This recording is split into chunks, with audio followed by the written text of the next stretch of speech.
Praise the Lord. கர்த்தருக்கு ஸ்தோத்திரம். Today all over the world people remember about the crucifixion of Jesus. இன்று உலகம் முழுவதும் இயேசு கிறிஸ்து சிலுவையில் அறையப்பட்டது குறித்து தியானித்துக் கொண்டிருக்கிறார்கள். And we too also have to remember and meditate and experience the power which is in the blood of Jesus. நாமும் கூட அதை நினைவு கூர்ந்து தியானித்து இயேசு கிறிஸ்துவின் இரத்தத்தில் உள்ளதான வல்லமையை அனுபவிக்க வேண்டும். We all know very well how Jesus died on the cross. இயேசு கிறிஸ்து எவ்வாறு சிலுவையில் மரித்தார் என்பது நாம் எல்லாருக்கும் நன்றாக தெரியும். Before starting the message, I just would like to tell in brief the sufferings which Jesus endured on the cross. Not only on the cross, even before his crucifixion, whatever sufferings he went through, about that historically and biblically, I would like to tell few things.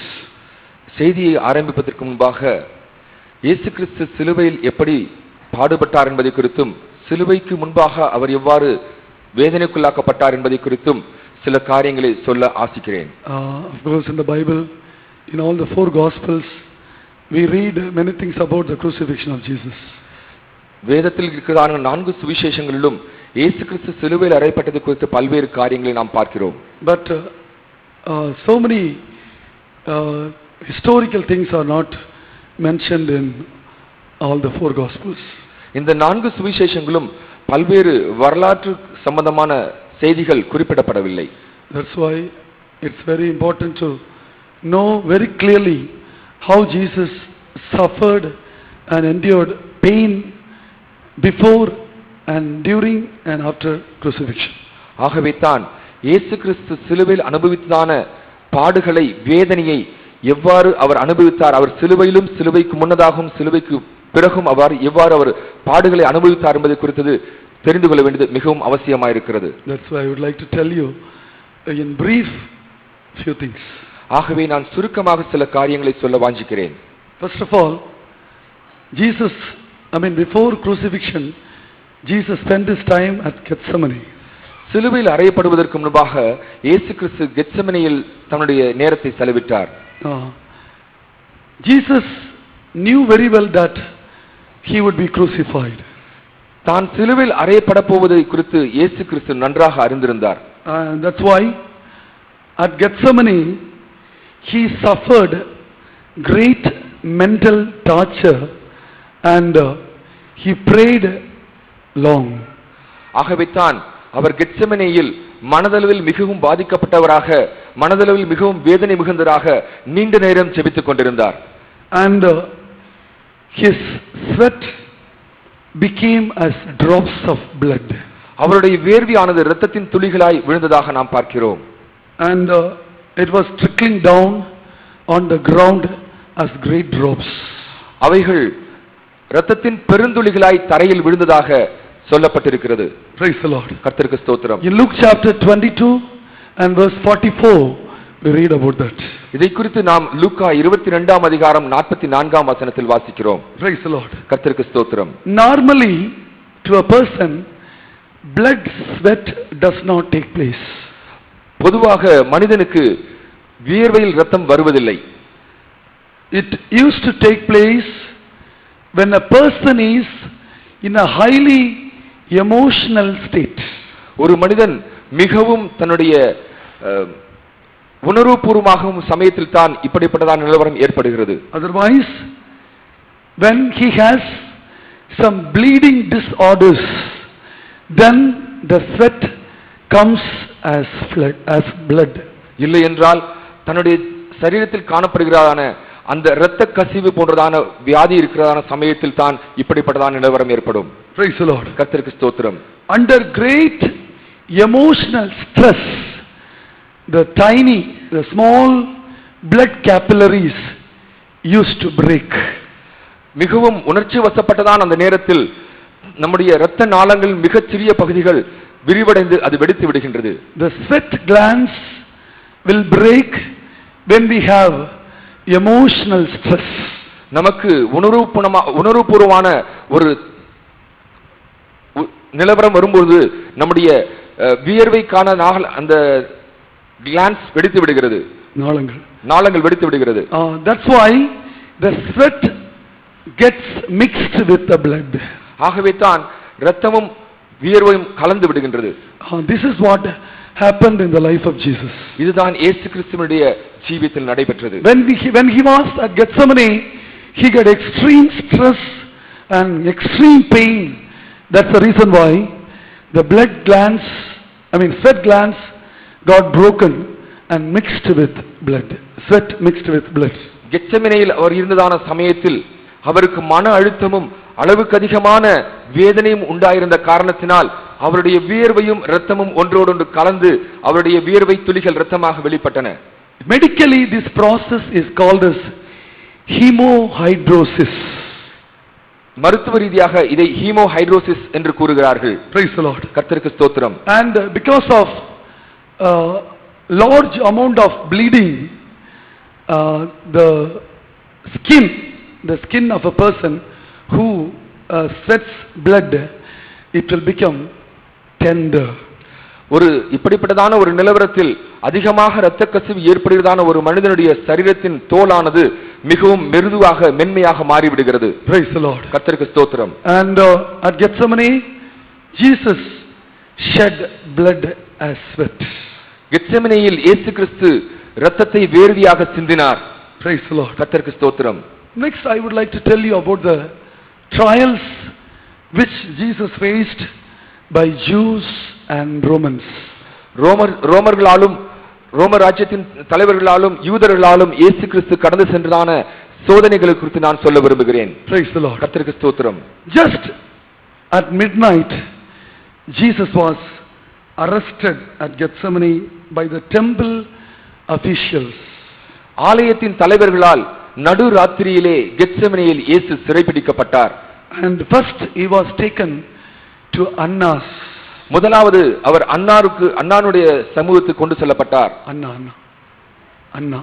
அன்னார் சமூகத்துக்கு கொண்டு செல்லப்பட்டார். Then he was taken to Caiaphas, the then high priest, Jewish high priest. யூதர்களின் பிரதான ஆசாரியனாகிய காய்பாவினிடத்துக்கு இரண்டாவதாக கொண்டு செல்லப்பட்டார். Praise the Lord. கர்த்தருக்கு ஸ்தோத்திரம். It took place between 1 a.m. and daybreak. இந்த காரியமானது அதிகாலை 1 மணியிலிருந்து காலை விடிவதற்கு முன்பாக நடைபெற்றது. During this time, Jesus was tried before Caiaphas. இந்த சமயத்தில் இயேசு கிறிஸ்து காய்பாவுக்கு முன்பாக நியாயந்தீர்க்கப்பட்டார்.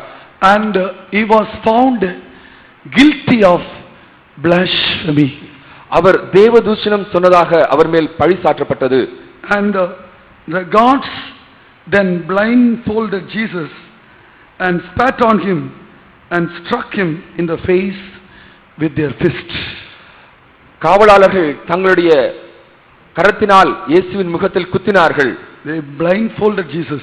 அவர்கள் இயேசுவின் கண்களை கட்டிவிட்டு அவரை தங்களுடைய they spat on him. அவருடைய முகத்தில் துப்பி அவரை தங்களுடைய கரங்களினால் குத்தினார்கள். And soon after the daybreak, Jesus was tried in front of Sadducees and Pharisees. விடிந்த பின்பாக பரிசேயர் சதுசேயர் முன்பாக இயேசு நியாயத்திற்கு கொண்டு வரப்பட்டார். And there also he was found guilty of blasphemy. அங்கும் கூட அவர் தேவதூஷணம் சொன்னதாக அவர் மேல் குற்றம் சாட்டப்பட்டது. It is a crime punishable by death. இது மரண தண்டனைக்கு உள்ளான ஒரு குற்றமாக காணப்படுகிறது. Praise the Lord. கர்த்தருக்கு ஸ்தோத்திரம். Then he was tried by Romans. அதற்கு பின்பாக அவர் ரோமர்களால் பரிசோதிக்கப்பட்டார். Praise the Lord. கர்த்தருக்கு ஸ்தோத்திரம். Those days Romans were the ruling parties. அந்த சமயத்தில் ரோமர்கள் தான் ஆட்சியில் இருந்தார்கள். That's why the permission has to be granted to execute Jesus by Romans. ஆகவே தான் இயேசு கிறிஸ்துவுக்கு தண்டனை கொடுப்பதற்கு ரோமர்களிடமிருந்து அதிகாரம் வாங்க வேண்டியது அவசியமாயிருந்தது. Praise the Lord. கர்த்தருக்கு ஸ்தோத்திரம். That's why Jesus was taken to Pontius Pilate in the early morning. ஆகவே தான் இயேசு கிறிஸ்து அதிகாலை நேரத்தில் பொந்திய பிலாத்தினிடத்திற்கு கொண்டு செல்லப்பட்டார். Praise the Lord. கர்த்தருக்கு ஸ்தோத்திரம். Yet Jesus was presented before Pilate not as a blasphemer.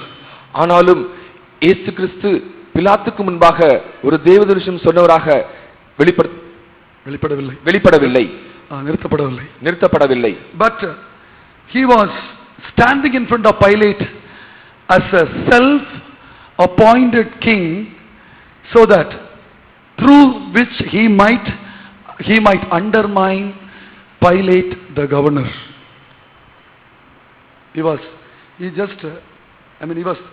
accused that he called himself as king, and in this way he was undermining Pilate the governor. அவர் இயேசு கிறிஸ்து தன்னைத்தான் ராஜா என்று சொல்லிக் கொண்டார் என்று சொல்லி, அதனால் பிலாத்து தன்னுடைய அதிகாரத்துக்கு பிலாத்துவை விட தன்னை உயர்த்தினார் என்று குற்றச்சாட்டோடு அவர் முன்பாக நிறுத்தப்பட்டார். And undermining the Roman authority. ரோமருடைய அந்த ஆட்சியாளர்களை அவர் கீழ்ப்படுத்தி விட்டார் என்றதான ஒரு குற்றச்சாட்டு ஏற்பட்டது. He appointed himself as a king and he undermined the Roman authority. அவர் தன்னைத்தான் ராஜாவாக ஏற்படுத்திக் கொண்டு ரோம ஆட்சியாளர்களை தனக்கு கீழ்ப்படுத்தினார்.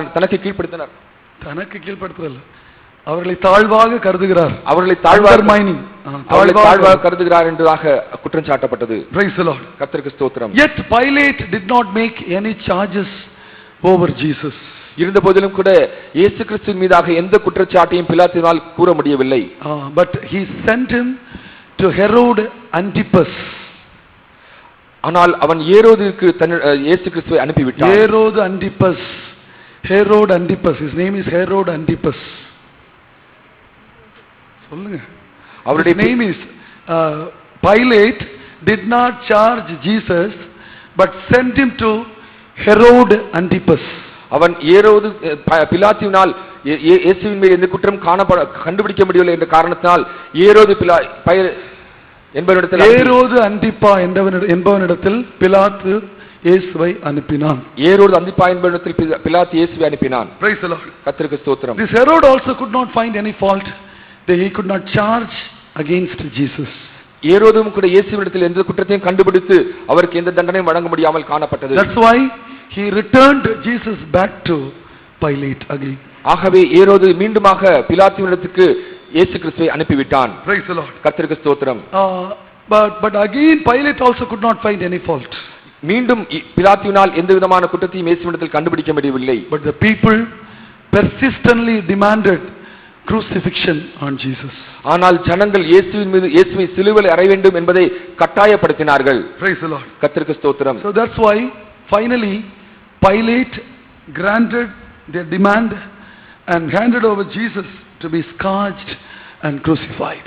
ஆகவே தான் பிலாத்து கடைசியாக அவருடைய விருப்பத்துக்கு ஒப்பு கொடுத்து அவருடைய வேண்டுதலுக்கு இணங்கி இயேசுவை வாரினால் அடிக்கவும் சிலுவையில் அறையவும் ஒப்பு கொடுத்தார். Praise the Lord. கர்த்தருக்கு ஸ்தோத்திரம். Now I would like to tell you about how the health would be in this state. இந்த நிலவர health of Jesus would be. இந்த நிலவரத்தில் இயேசு கிறிஸ்துவினுடைய சரீரம் எப்படிப்பட்ட நிலவரத்தில் இருந்திருக்கும் என்பதை நான் சொல்ல விரும்புகிறேன். It is reasonable to assume that Jesus was in a very good physical condition when he was at Gethsemane. அவர் கெத்செமனேயில் இருந்த பொழுது அவர் நல்ல சுக ஆரோக்கியத்தோடு சரீர ஆரோக்கியத்தோடு இருந்தார் என்று தான் சொல்ல முடியும். Because in the Bible we never read that Jesus fell sick. நாம் வேதத்தில் இயேசு கிறிஸ்து வியாதியாய் இருந்ததை குறித்து ஒருபோதும் வாசிப்பதில்லை. That's why just before coming to Gethsemane Jesus must have been in good health. ஆகவே இயேசு கிறிஸ்து கெத்செமனேக்கு வருவதற்கு முன்பாக நல்ல ஆரோக்கியமாக இருந்திருப்பார். However, during the 12 hours, that is between 9 p.m. Thursday 9 p.m. till Friday 9 a.m. he was taken through so many paths. ஆனால் வியாழக்கிழமை இரவு 9 மணியிலிருந்து வெள்ளிக்கிழமை காலை 9 மணி வரை அந்த 12 மணி நேரங்கள் இயேசு பல்வேறு பாதைகள் ஊடாக கொண்டு செல்லப்பட்டார். He suffered with great emotional stress. அவர் மிகுந்த உணர்வுபூர்வமான மன அழுத்தத்தினால் பாதிக்கப்பட்டிருந்தார். He was forsaken by his disciples. அவர் தன்னுடைய சீஷர்களால் கைவிடப்பட்டிருந்தார்.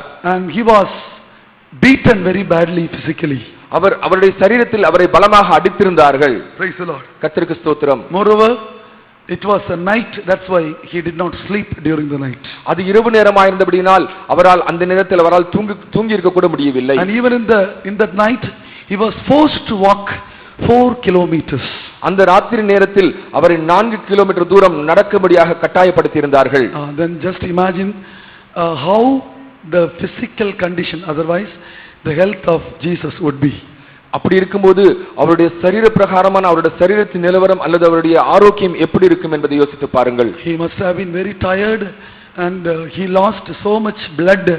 He was beaten badly and in Friday morning he must have had so much weaknesses and pain and tiredness in his body. அவர் மிகவும் இரத்தத்தை சிந்தி களைப்படைந்தவராக அங்கங்குமாக அலக்கழிக்கப்பட்ட பின்பு மிகவும் மன அழுத்தம் உள்ளவராக காணப்பட்டதான அந்த நிலவரத்தில் மிகவும் சோர்வுற்று மிகவும் பலவீனப்பட்டு ஆரோக்கியம் குறைந்தவராக காணப்பட்டிருப்பார். Praise the Lord. கர்த்தருக்கு ஸ்தோத்திரம். After that he was scourged. அதற்கு பின்பாக அவர் வாரினால் அடிக்கப்பட்டார். After Pilate yielded himself to be crucified, he was scourged. இயேசு கிறிஸ்து சிலுவையில் அறையப்படுவதற்கு பிலாத்து ஒப்புக் கொடுத்ததற்கு பின்பாக அவர் வாரினால் அடிக்கப்பட்டார். In Isaiah chapter 50 and verse 6. ஏசாயா 15ஆம் அதிகாரம் Isaiah 50 verse 6. ஏசாயா 50ஆம் அதிகாரம் 6ஆம் வசனத்தில் இதை வாசிக்கிறோம். And Isaiah 53 and verse 5. ஏசாயா 53ஆம் அதிகாரம் 5ஆம் வசனத்தில் இதை வாசிக்கிறோம். Praise the Lord. கர்த்தருக்கு ஸ்தோத்திரம். The usual instrument was the short whip with numerous leather thongs. பல்வேறு தோல்னால் ஆன முள்ளுகளை கொண்டதான ஒரு அது வாரின், அதாவது அது ஒரு சாட்டை. அந்த சாட்டையில சின்ன சின்னதா பல வார் இருக்கும். ஒரு சாட்டையில் நிறைந்த வார்கள் நிறைந்ததான ஒரு சாட்டையில் நுனிப்பகுதியில் முள்ளுகள் பொருத்தப்பட்டதாய் காணப்பட்டது. சாட்டையோட ஹேண்டில், அந்த ஹேண்டில் இருந்து சின்ன சின்னதா அநேக வார்கள், அநேக லெதர் வார்கள் போயிட்டு இருக்கும். Every leather thong is of 18 to 24 inches long. ஒவ்வொரு அப்படியாக அந்த பிடியிலிருந்து வந்ததான ஒவ்வொரு வாரிலும் கிட்டத்தட்ட 18 முதல் 22 அங்குலம் 24 அங்குலம் நீளம் உள்ளதாய் காணப்பட்டது. That means 1.5 feet to 2 feet. கிட்டத்தட்ட 1.5 அடியிலிருந்து 2 அடி நீளம் உள்ளதாய் காணப்பட்டது. Praise the Lord. கர்த்தருக்கு ஸ்தோத்திரம். At the end of every thong there used to be small iron balls. ஒவ்வொரு வாரினுடைய நுனியிலும் சிறிய இரும்பு குண்டுகள் காணப்பட்டது. And there used to be sharp pieces of sheep bones. ஆட்டினுடைய எலும்பின் கூர்மையான பகுதிகள் அதில் பொருத்தப்பட்டிருந்தன. கூர்மையான துண்டுகள் அந்த வாரின் நுனியில் பொருத்தப்பட்டிருந்தன. And glass pieces also used to be fixed at the tip of the leather thongs. அந்த தோல் வாரினுடைய நுனி பகுதியில் கண்ணாடி துண்டுகளும் கூட பொருத்தப்பட்டிருந்தன. Iron balls, sheep bones and glass pieces. கண்ணாடி துண்டுகள், ஆட்டினுடைய எலும்பின் கூர்மையான பகுதிகள் மற்றும் இரும்பு குண்டுகள். With that a person used to be scourged. அதை கொண்டு ஒரு மனிதனை அடிப்பார்கள். I mean in that short whip, a whip is like a handle. In that handle, out of the handle come out so many leather thongs, and when a person is beaten with that, his whole body will be smashed.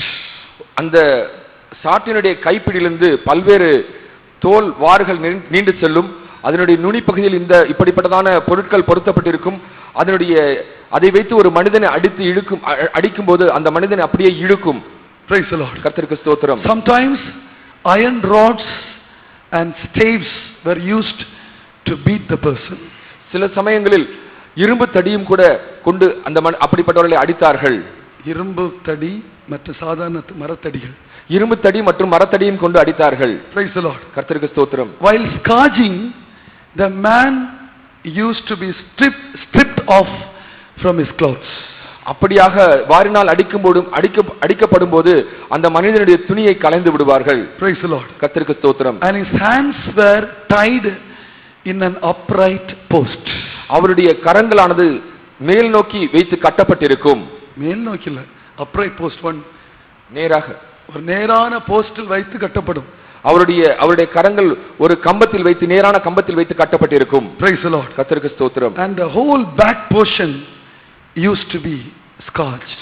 அந்த முதுகு பகுதி முழுவதுமாக வாரினால் அடித்து கிழிக்கப்படும். That means right from the top of the shoulder till the last down he will be beaten.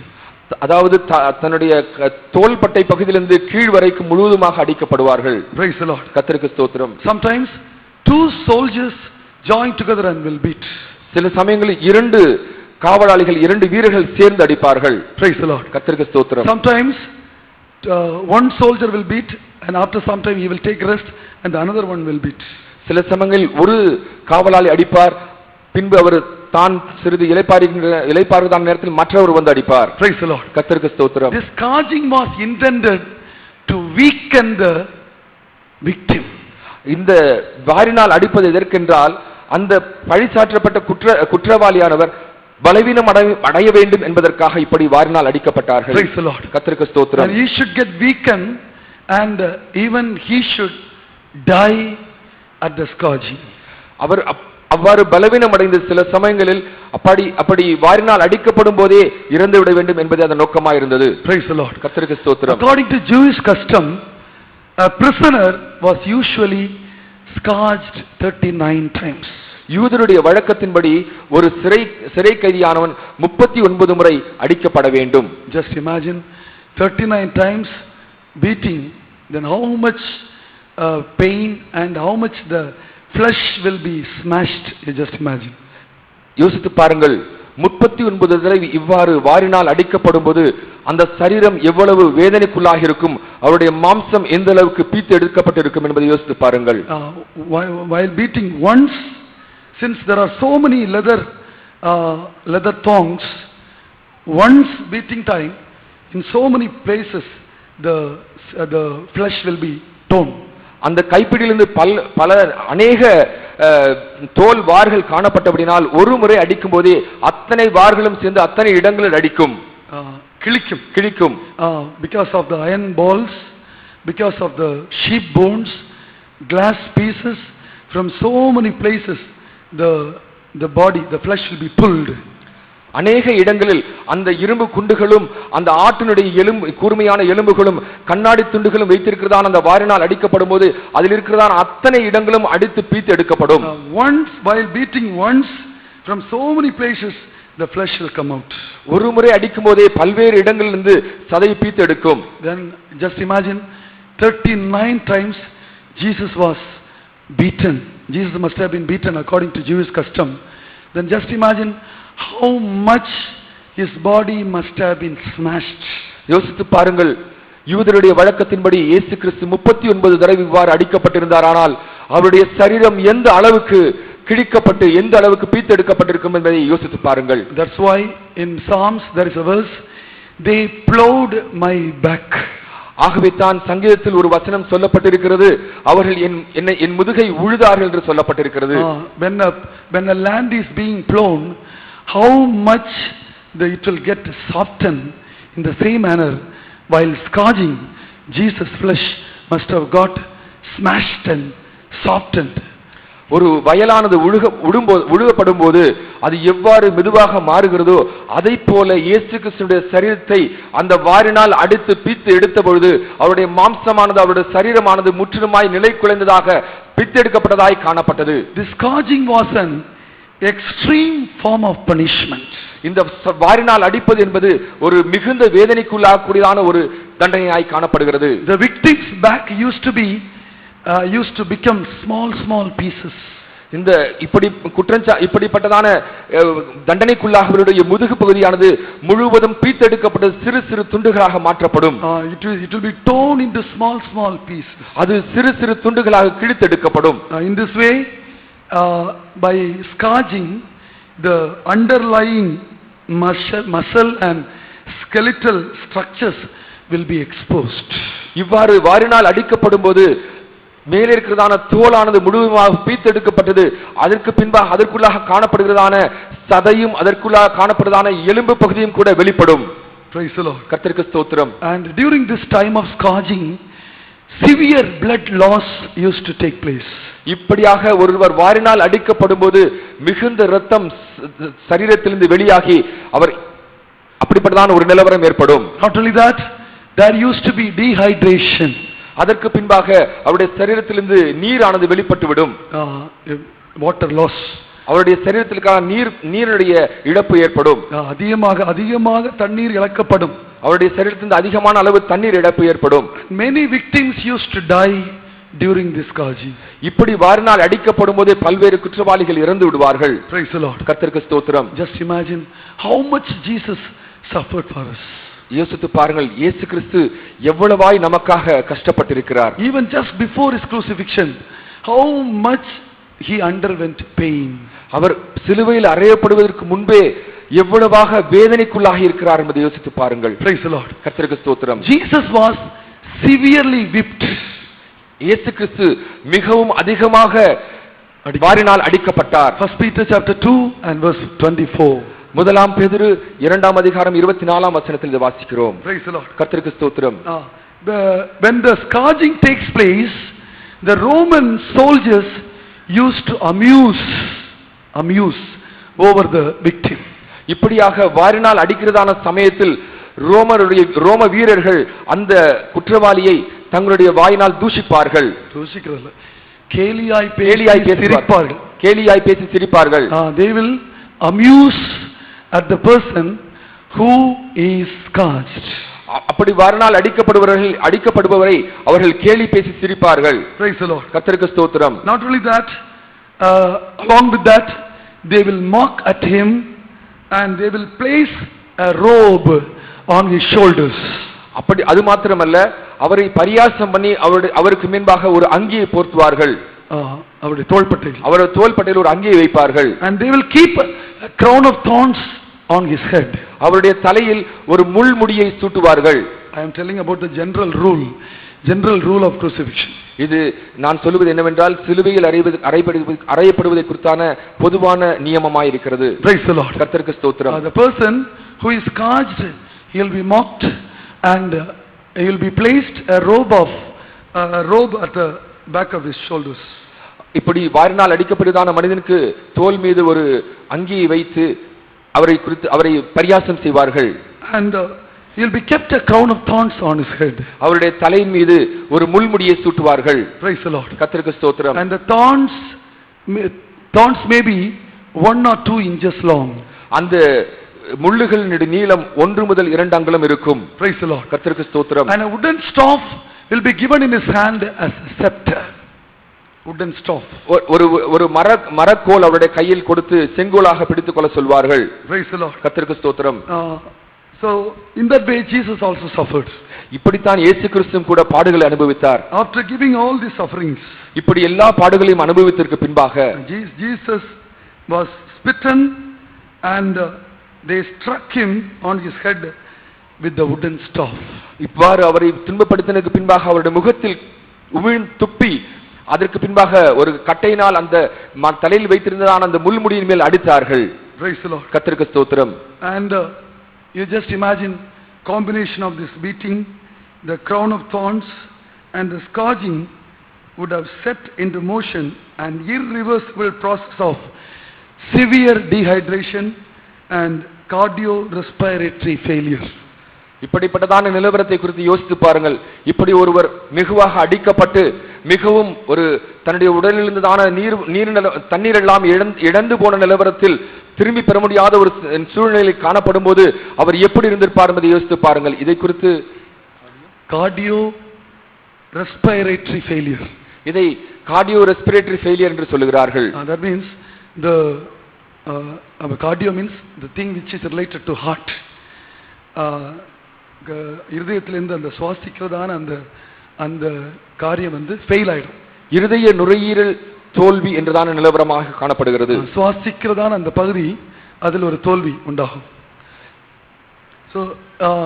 So much beating and so much the crown of thorn and mockery, you just put together, then how much difficulties Jesus went through.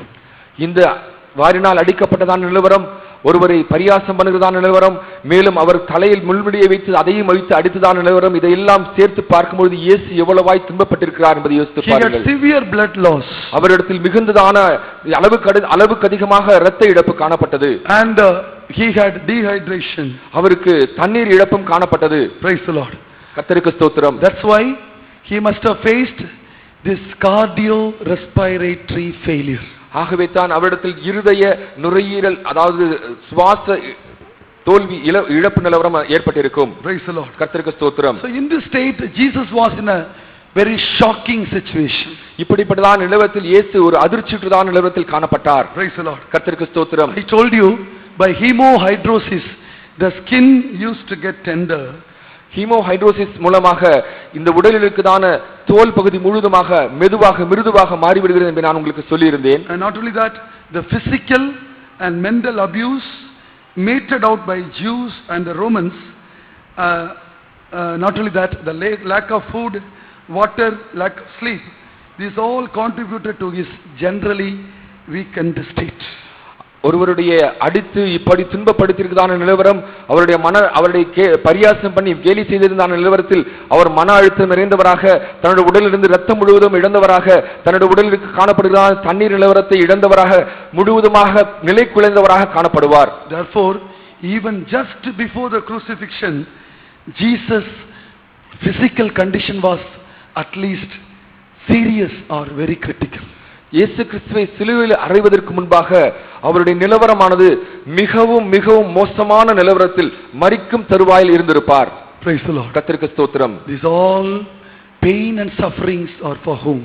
இந்த எல்லா வேதனைகளும், இந்த எல்லா வலியும், இந்த எல்லா பாடுகளும் எதற்காக, யாருக்காக? It's for me and you. இது எனக்காகவும் உங்களுக்காகவும் தான். This all pain Jesus endured on the cross. இந்த எல்லா பாடுகளையும் இயேசு கிறிஸ்து சிலுவையில் சகித்தார். So if we truly meditate these sufferings, how can we commit sin? இந்த பாடுகள் எல்லாம் நாம் நினைவு கூர்ந்தால், தியானித்தால் நம்மால் எப்படி பாவம் செய்ய முடியும்? These all sufferings, these all extreme pain Jesus endured in order to deliver us from our sin. நம்முடைய பாவத்திலிருந்து விடுவிக்கும்படியாகவே இயேசு கிறிஸ்து இந்த எல்லா பாடுகளையும் இந்த எல்லா வேதனையும் சகித்தார். Praise the Lord. கர்த்தருக்கு ஸ்தோத்திரம். So after that Jesus was crucified. இதற்கு பின்பாக இயேசு கிறிஸ்து சிலுவையில் அறையப்பட்டார். I would like to tell you something about crucifixion. சிலுவையில் அறையப்படுவதை குறித்து ஒரு சில காரியங்களை உங்களுக்கு சொல்ல விரும்புகிறேன். Crucifixion was invented by Persians during the year from 300 BC to 400 BC to 300 BC. 400 to 300 BC. கிறிஸ்துவுக்கு முன்பாக 400 முதல் 300 வருடங்களில் பெர்சியர்கள் இந்த சிலுவையில் அறையும் விதத்தை கண்டுபிடித்திருந்தார்கள். 400 BC to 300 BC, in that period Persians invented crucifixion. பெர்சியர்கள் கிறிஸ்து பிறப்பதற்கு 400 முதல் 300 ஆண்டுகள் காலகட்டத்தில் இந்த சிலுவையில் அறைவதை குறித்து கண்டுபிடித்திருந்தார்கள். Praise the Lord. கர்த்தருக்கு ஸ்தோத்திரம். Alexander the Great, he introduced this practice to Egypt. மகா அலெக்சாந்தர் இந்த காரியத்தை எகிப்து தேசத்திலே அறிமுகப்படுத்தியிருந்தார். Praise the Lord. கர்த்தருக்கு ஸ்தோத்திரம். And Romans learned this habit either from Egypt or from Carthaginians. கார்த்தாஜியர்கள் அல்லது ரோமர்களிடத்திலிருந்து இந்த காரியத்தை ரோமர்கள் கற்றுக்கொண்டார்கள். Praise the Lord. கர்த்தருக்கு ஸ்தோத்திரம். Though Romans did not invent this crucifixion, ரோமர்கள் இந்த சிலுவையில் அறைவதை கண்டுபிடித்திருக்காவிட்டாலும் கூட they perfected it as a form of torture. அவர்கள் இதை ஒரு சித்திரவதையின் உச்ச நிலவரத்துக்கு இதை பூர்ணப்படுத்தியிருந்தார்கள். And they perfected it as a capital punishment. இதை ஒரு மிகவும் சிறந்ததான ஒரு தண்டனையாக, எல்லாவற்றுக்கும் மேலான ஒரு தண்டனையாக அவர்கள் நியமித்திருந்தார்கள். Praise the Lord. கர்த்தருக்கு ஸ்தோத்திரம். This crucifixion was designed in such a way to produce a slow death with maximum pain. இந்த சிலுவையில் அறையப்படுவது என்பது ஒருவருக்கு மெதுவாக மரணத்தை வருவிக்க கூடியதாகவும் அளவுக்கு அதிகமான வேதனையை கொடுக்கக்கூடியதாகவும் காணப்பட்டது. It was designed to produce a slow death with maximum pain and suffering. மிகுந்த உபத்திரவம் வேதனையோடு கூட மெதுவாக மரணத்தை வருவிக்கிறதான ஒரு தண்டனையாக காணப்பட்டது. It is a torture It is a capital punishment by Romans. இது ரோமர்களுடைய ஒரு சித்திரவதையும் அவர்கள் செய்கிறதான ஒரு எல்லாவற்றிலும் மிகுந்ததான ஒரு தண்டனையாய் காணப்பட்டது. Praise the Lord. கர்த்தருக்கு ஸ்தோத்திரம். It was one of the most disgraceful and cruel methods of execution. இது மிகவும் கேவலப்படுத்தி மிகவும் ஒரு மோசமான நிலவரத்தில் ஒருவரை மரணத்துக்குள்ளாக்குவதான ஒரு தண்டனையாய் காணப்பட்டது. Praise the Lord. கர்த்தருக்கு ஸ்தோத்திரம். In those days it was reserved mainly for slaves and foreigners and revolutionaries and the vilest of criminals. கிரிமினல்களில் மிகவும் மோசமானவர்களுக்கும் வெளிநாட்டவருக்கும் அடிமைகளுக்கும் இந்த தண்டனை நியமிக்கப்பட்டதாய் அந்த நாட்களில் revolutionaries, புரட்சியாளர்களுக்கும் இந்த தண்டனை காணப்பட்டது. To slaves, foreigners, revolutionaries and the vilest criminals. புரட்சியாளர்களுக்கு, அடிமைகளுக்கு, கிரிமினல்கள், பிரதானமான கிரிமினல்களுக்கு, குற்றவாளிகள், பிரதானமான குற்றவாளிகளுக்கு மற்றும் வெளிநாட்டவர்களுக்கு இந்த தண்டனை அளிக்கப்பட்டது. Praise the Lord. கர்த்தருக்கு ஸ்தோத்திரம். It was a disgraceful and cruel method of execution. இது ஒரு மிகவும் கேவலப்படுத்தி ஒருவரை மரணத்திற்குள்ளாக்குறதான ஒரு தண்டனையாய் காணப்பட்டது. Praise the Lord. கர்த்தருக்கு ஸ்தோத்திரம். In the earliest form, Persians, they used to do the crucifixion by tying the person in a post, upright post. முதலாவதாக பெர்சியர்கள் இந்த சிலுவையில் அறையும் பொழுது ஒரு மனிதனை அந்த கம்பத்தில் கட்டி வைத்து சிலுவையில் அறைந்தார்கள். Tied in a tree, tied along with a tree or along with an upright post. ஒரு நேராக நிறுத்தி வைக்கப்பட்ட கம்பம் அல்லது மரத்தில் வைத்து சிலுவையில் அறைந்தார்கள். Later the true cross was used. பின்பாக ஒரு உண்மையான சிலுவையானது உபயோகப்படுத்தப்பட்டது. Praise the Lord. கர்த்தருக்கு ஸ்தோத்திரம். How the cross used to be? சிலுவை என்பது எப்படி இருக்கும்? It is characterized by an upright post. அது ஒரு நேரான ஒரு கம்பத்தை போன்றதாக இருக்கும். I mean, first characterized by an upright post with a cross bar. ஒரு நேரான கம்பமும் அந்த கம்பத்துக்கு குறுக்காக ஒரு கட்டையும் வைக்கப்பட்டிருக்கும்.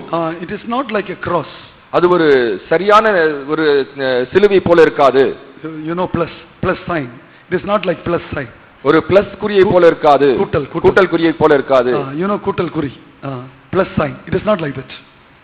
It is not like that. அது அதை போல இல்ல. But it is a upright post. அது ஒரு நேரான கம்பமும் on the top there is a cross bar.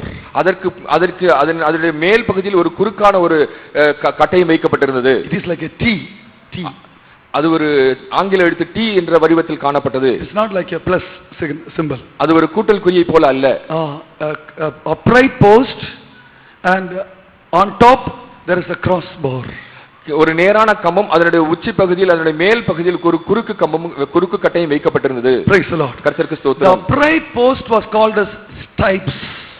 அந்த நேராக வைக்கப்பட்டதான கம்பத்தை ஸ்ட்ரைப்ஸ் என்று அழைத்தார்கள். And the cross bar was called as patibulum.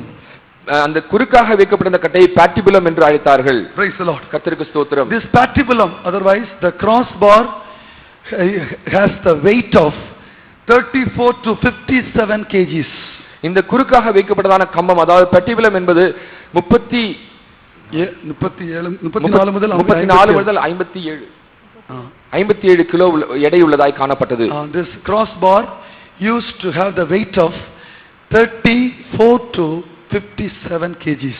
இந்த குறுக்காக வைக்கப்பட்டதான patibulumத்தினுடைய எடையானது 34 முதல் 57 கிலோ எடை உள்ளதாய் காணப்பட்டது. Praise the Lord. கர்த்தருக்கு ஸ்தோத்திரம். It was customary for the condemned man to carry his own cross from the scourging post to the site of crucifixion outside the city walls. அவ்வாறு குற்றம் சாட்டப்பட்டதான மனிதன் அந்த சிலுவையை, தன்னுடைய சிலுவையை சுமந்து கொண்டு தான் எந்த இடத்தில் வாரினால் அடிக்கப்பட்டாரோ அந்த இடத்திலிருந்து சிலுவையில் அறையும் அந்த இடம் வரைக்கும் சுமந்து கொண்டு செல்ல வேண்டும் என்பது அப்பொழுதைய வழக்கமாயிருந்தது. City walls, to the city, outside the city walls. நகரத்துக்கு புறம்பாக கொண்டு செல்வதற்கு வரை அவர் சுமந்து செல்ல வேண்டியதாக இருந்தது. Praise the Lord. கர்த்தருக்கு ஸ்தோத்திரம். He was usually naked at the time when he carries his cross. பொதுவாக அந்த சிலுவையை சுமந்து கொண்டு செல்கிறதான நேரத்தில் அவர்கள் பொதுவாக நிர்வாணமாகத்தான் இருப்பார்கள். But sometimes the local custom used to prohibit it. சில சமயங்கள் அந்த அங்கிருந்ததான நிலவரத்தின்படி அவர்கள் அதை தடை செய்திருந்தார்கள். The weight of the entire cross, that means upright post and the crossbar, the whole weight is 136 kgs, more than 136 kgs. அந்த சிலுவையின் மொத்த எடை 136 கிலோவுக்கு கூடுதலாக காணப்பட்டது. That's why the victim is asked to carry only the crossbar. ஆகவே தான் அந்த குற்றஞ்சாட்டப்பட்டவர் அந்த குறுக்கை வைத்திருக்கிறதான அந்த பிரதிபலத்தை மாத்திரம் சுமந்து செல்லும்படியாக கொடுமைப்படுத்தப்பட்டார். The upright post he should not carry. அவர் அந்த நேராக இருக்கிறதான அந்த கம்பத்தை சுமந்து செல்ல வேண்டியது அவசியமில்லாது இருந்தது. But only the crossbar he has to carry. It is 34 kg to 57 kg of weight. அந்த குறுக்கு கட்டையை மாத்திரம், அதாவது 34 முதல் 57 கிலோ உள்ளதான அந்த குறுக்கு கட்டையை மட்டும் அவர் சுமந்து செல்ல வேண்டியது அவசியமாக இருந்தது. Praise the Lord. கர்த்தருக்கு ஸ்தோத்திரம். And this crossbar was placed at the nape of the victim's back, the victim's neck. இந்த குறுக்கு கட்டையானது அந்த குற்றஞ்சாட்டப்பட்டவரின் தோள் பகுதியில் வைக்கப்பட்டிருந்தது. And it was balanced along both shoulders. அது இரண்டு தோள் பட்டைகளும் வைக்கப்பட்ட விதமாக தூக்கி செல்ல வேண்டியதா இருந்தது. Usually when he carries this crossbar, his outstretched arm used to be tied along with the crossbar. பொதுவாக இவ்வாறு இந்த குறுக்கு கட்டையை சுமந்து செல்லும் போது அந்த கட்டையோடு சேர்த்து வைத்து அவருடைய விரிக்கப்பட்டதான இரண்டு கரங்களும் கூட கட்டப்பட்டிருக்கும். It's like a procession going towards the crucified site. இது ஒரு பவனியை போல அந்த சிலுவையில் அறையப்படும் இடம் வரை தூக்கி செல்ல வேண்டும். Praise the Lord. கர்த்தருக்கு ஸ்தோத்திரம். And this was led by a complete Roman military guard. இது ரோம சாம்ராஜ்யத்தில் காணப்பட்டதான அந்த ராணுவத்தின் காவலாளிகளை கொண்டு இது நடத்தப்பட்டது. Praise the Lord. கர்த்தருக்கு ஸ்தோத்திரம். And this Roman military guard was headed by a centurion. இந்த நூற்றுக்கு அதிபதி ஒருவன் இந்த எல்லாரையும் நடத்தி கொண்டு வந்தான். Praise the Lord. கர்த்தருக்கு ஸ்தோத்திரம். And one of the soldiers carried a sign which should be kept on the top of the cross. அந்த சிலுவையின் மேல் பகுதியில் வைக்கப்பட்டதற்கான ஒரு குறியை கூட ஒரு ரோம காவலாளி சுமந்து கொண்டு வருவார். மேல் எழுத்து superscription. And the superscription which should be kept on the top of the cross will be carried by a soldier. அந்த சிலுவையின் மேல் வைக்கப்படுவதான அந்த மேல் எழுத்தை ஒரு ரோம காவலாளி சுமந்து வருவார். In the superscription, the name of the condemned man will be must have been written, and the crime which he has committed also displayed in that. அந்த மேல் எழுத்தில் அந்த குற்றம் சாட்டப்பட்ட மனிதனுடைய பெயரும் அவர் என்ன குற்றம் சாட்டப்பட்டார் என்பதும் கூட அதில் எழுதப்பட்டிருக்கும். Later it will be attached when the person is crucified. After crucifixion, this superscription will be attached on the top of the cross. இந்த மனிதனானவர் குற்றம் சாட்டப்பட்ட மனிதனானவர் சிலுவையில் அறையப்பட்ட பின்பாக அந்த மேல் எழுத்து அந்த சிலுவையின் மேற்பகுதியில் பொருத்தப்படும். Roman guard would not leave the victim until they were sure of his death. ரோம காவலாளிகள் அந்த குற்றம் சாட்டப்பட்டதான மனிதர் இறக்கும் வரை சாகும் வரை அவர் விட மாட்டார்கள். Praise the Lord. கர்த்தருக்கு ஸ்தோத்திரம். At the site of execution, by law, the victim was given a bitter drink of wine mixed with myrrh. இப்படி இந்த சிலுவையில் அறையப்படுவதான இடத்தில் அந்த குற்றஞ்சாட்டப்பட்ட மனிதனுக்கு கசப்பான காடியை கொடுக்க வேண்டும் என்பது ரோமருடைய வழக்கமாய் காணப்பட்டது. It was a bitter drink of wine mixed with myrrh. அது ஒரு கசப்பான காடி கலந்த திராட்சை ரசமாய் காணப்பட்டது. Wine, சாராயமா இருந்தது. It was given as a mild analgesic. அது ஒரு தன்னுடைய வேதனையை குறைக்கிறதா வலி நிவாரணியாக அது கொடுக்கப்பட்டது. It was just given as analgesic. இது ஒரு வலி நிவாரணியாக கொடுக்கப்பட்டது. Praise the Lord. கர்த்தருக்கு ஸ்தோத்திரம். After he was given this drink, இந்த பானத்தை குடிக்க கொடுத்த பின்பு the criminal was then thrown to the ground on his back. அந்த குற்றஞ்சாட்டப்பட்டவர் தன் முதுகு பகுதி கீழே விழும்படியாக தூக்கி எறியப்படுவார். Along with the outstretched arm tied on the patibulum, otherwise crossbar. அந்த குறுக்கு கட்டை அல்லது பேட்டிபுலத்தில் தன்னுடைய கரங்கள் இரண்டும் விரிக்கப்பட்ட நிலையில் கட்டப்பட்டதான குற்றச்சாட்டப்பட்டவர் இவ்வாறு தரையில் வீசி எறியப்படுவார். See, he is carrying the crossbar, and while carrying the crossbar, his two outstretched arms are tied along with the crossbar, and when he reaches that place, he will be given some wine to drink, and after that he will be pushed down along with the crossbar. அந்த குற்றஞ்சாட்டப்பட்டதான மனிதனுடைய கரங்கள் இரண்டும் விரிக்கப்பட்ட நிலையில் அந்த குறுக்கு கட்டையில் கட்டப்பட்டிருக்கும். அவ்வாறு அந்த கட்டையை சுமந்து கொண்டு அந்த சிலுவையில் அறையப்பட்டதான இடம் வரைக்கும் சென்ற பின்பு அவருக்கு ஒரு மதுவை குடிக்க கொடுப்பார்கள். குடிக்க கொடுத்த பிறகு அவரை கீழே தள்ளி விடுவார்கள். Praise the Lord. கர்த்தருக்கு ஸ்தோத்திரம். After that his hands will be nailed on the crossbar. அதற்கு பின்பாக அவருடைய கரங்கள் அந்த குறுக்கு கட்டையில் ஆணிகளால் வைத்து அடிக்கப்படும். Praise the Lord. கர்த்தருக்கு ஸ்தோத்திரம். Earlier the hands used to be tied, but Romans they preferred nailing. முதலாவதாக அவர்கள் சிலுவையில் அந்த ஆரம்ப நாட்களில் அந்த அந்த குற்றஞ்சாட்டப்பட்ட மனிதனுடைய கரங்கள் அந்த குறுக்கு கட்டையில் கட்டப்பட்டிருக்கும். ஆனால் ரோமர்கள் கட்டப்பட வேண்டும் என்பது நியமமாக இருந்தது. ஆனால் ரோமர்கள் இதை மாற்றி அவர்களுடைய ஆணிகளால் அவர்களுடைய கைகளை சிலுவையில் அறைய வேண்டும் என்பதை கொண்டு வந்தார்கள். கர்த்தருக்கு ஸ்தோத்திரம். Nails used to be 5 to 7 inches long. அந்த ஆணிகள் 5 முதல் 7 அங்குலம் நீளம் உடையவையாய் காணப்பட்டன. Praise the Lord. கர்த்தருக்கு ஸ்தோத்திரம். And these nails used to be pierced in the wrists rather than the palms. அந்த ஆணிகள் அவருடைய மணிக்கட்டு பகுதியில் கடாவப்பட்டன, உள்ளங்கைகளில் அல்ல. See, the nail used to be pierced through the wrist, not through the palms. அந்த ஆணிகளானது generally பொதுவாக ஆணிகளானது உள்ளங்கைகளில் அடிக்கப்படவில்லை, அதற்கு மாறாக மணிக்கட்டு பகுதியில் அந்த எலும்புகளுக்கு நடுவில் அடிக்கப்பட்டது. Praise the Lord. கர்த்தருக்கு ஸ்தோத்திரம். So after that these both arms are fixed, are nailed to the crossbar. அதற்கு அப்படி அந்த இரண்டு கரங்களும் அந்த குறுக்கு கட்டையில் ஆணிகளால் வைத்து பதிக்கப்பட்டன, அறைந்து வைக்கப்பட்டன. Praise the Lord. கர்த்தருக்கு ஸ்தோத்திரம். After his hands were nailed, he will be lifted up along with the crossbar. அப்படியாக அந்த கரங்கள் ஆணியினால் அடிக்கப்பட்ட பின்பு அவரை அப்படியே தூக்கி வைப்பார்கள். Along with the crossbar, அந்த குறுக்கு கட்டையோடு கூட தூக்குவார்கள். I told you the upright post will remain there. அந்த நேரான கம்பம் அங்கே நிறுத்தப்பட்டிருக்கும். From the place of scourging you will carry the crossbar till the place of crucifixion. வாரினால் அடிக்கப்பட்ட இடத்திலிருந்து அந்த சிலுவையில் அறையப்படும் இடம் வரைக்கும் அந்த குறுக்கு கட்டையை சுமந்து செல்ல வேண்டும். And when he carries, his outstretched arms will be tied along with the crossbar. அப்படி சுமந்து செல்கிறதான நேரத்தில் அவருடைய விரிக்கப்பட்டதான கரங்கள் இரண்டும் அந்த குறுக்கு கட்டையில் கட்டப்பட்டிருக்கும். And when he reach that place, அந்த சிலுவையில் அறையப்படும் இடம் வந்தவுடன் he will be given some drinks. அவருக்கு குடிக்க மதுவை கொடுப்பார்கள். And after that he will be just pushed back along with the crossbar. அதற்கு பின்பாக அந்த குறுக்கு கட்டையோடு கூட கீழே தள்ளப்படுவார். Then he will be nailed. அதற்கு பின்பாக he will be nailed with 5 to 7 inches long nails on the crossbar. அதற்கு பின்பாக 5 முதல் 7 அங்குலம் நீளம் உள்ளதான அந்த ஆணிகளால் அவருடைய கரங்களை அந்த குறுக்கு கட்டையில் வைத்து அறைந்து விடுவார்கள். After that only he will be lifted up and kept along with the upright post. அதற்கு பின்பாகத்தான் அவரை அந்த குறுக்கு கட்டையோடு தூக்கி அந்த நேரான கம்பத்தில் வைத்து பொருத்துவார்கள். Hallelujah. How many of you understand this? What is it? இதை எத்தனை பேர் புரிந்து கொண்டீர்கள்? But don't listen like a story. இதை ஒரு கதையை கேட்பது போல கேட்க வேண்டாம். As you listen, you should understand how much pain he went through. இதை நீங்கள் கேட்கிறதான சமயத்தில் இந்த காரியங்கள் மூலமாக எப்படியாக இயேசு கிறிஸ்து வேதனைப்பட்டிருப்பார் என்பதை நீங்கள் உணர வேண்டும். How much he suffered. அவர் எவ்வளவாய் பாடுபட்டார். And these sufferings are for whom? இந்த பாடுகள் எல்லாம் யாருக்காக?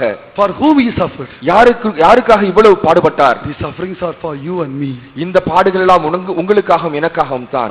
In order to deliver us from all the sinful activities. நம்முடைய எல்லா பாவ கிரியைகளிலிருந்தும் நம்மை விடுவிக்கும்படியாக he endured all this pain. இந்த எல்லா பாடுகளையும் அவர் அனுபவித்தார். So when we listen about his pain and suffering, how can we commit sin? நாம் அவருடைய வேதனையும் அவருடைய பாடுகளையும் குறித்து கேள்விப்படும்போது நம்மால் எப்படி பாவம் செய்ய முடியும்? For our sin's sake he endured all these sufferings. நம்முடைய பாவத்திற்காக அவர் இந்த எல்லா பாடுகளையும் அனுபவித்தார். Praise the Lord. கர்த்தருக்கு ஸ்தோத்திரம். After that, அதுக்கு பின்பாக the feet used to be fixed on the upright post by nails.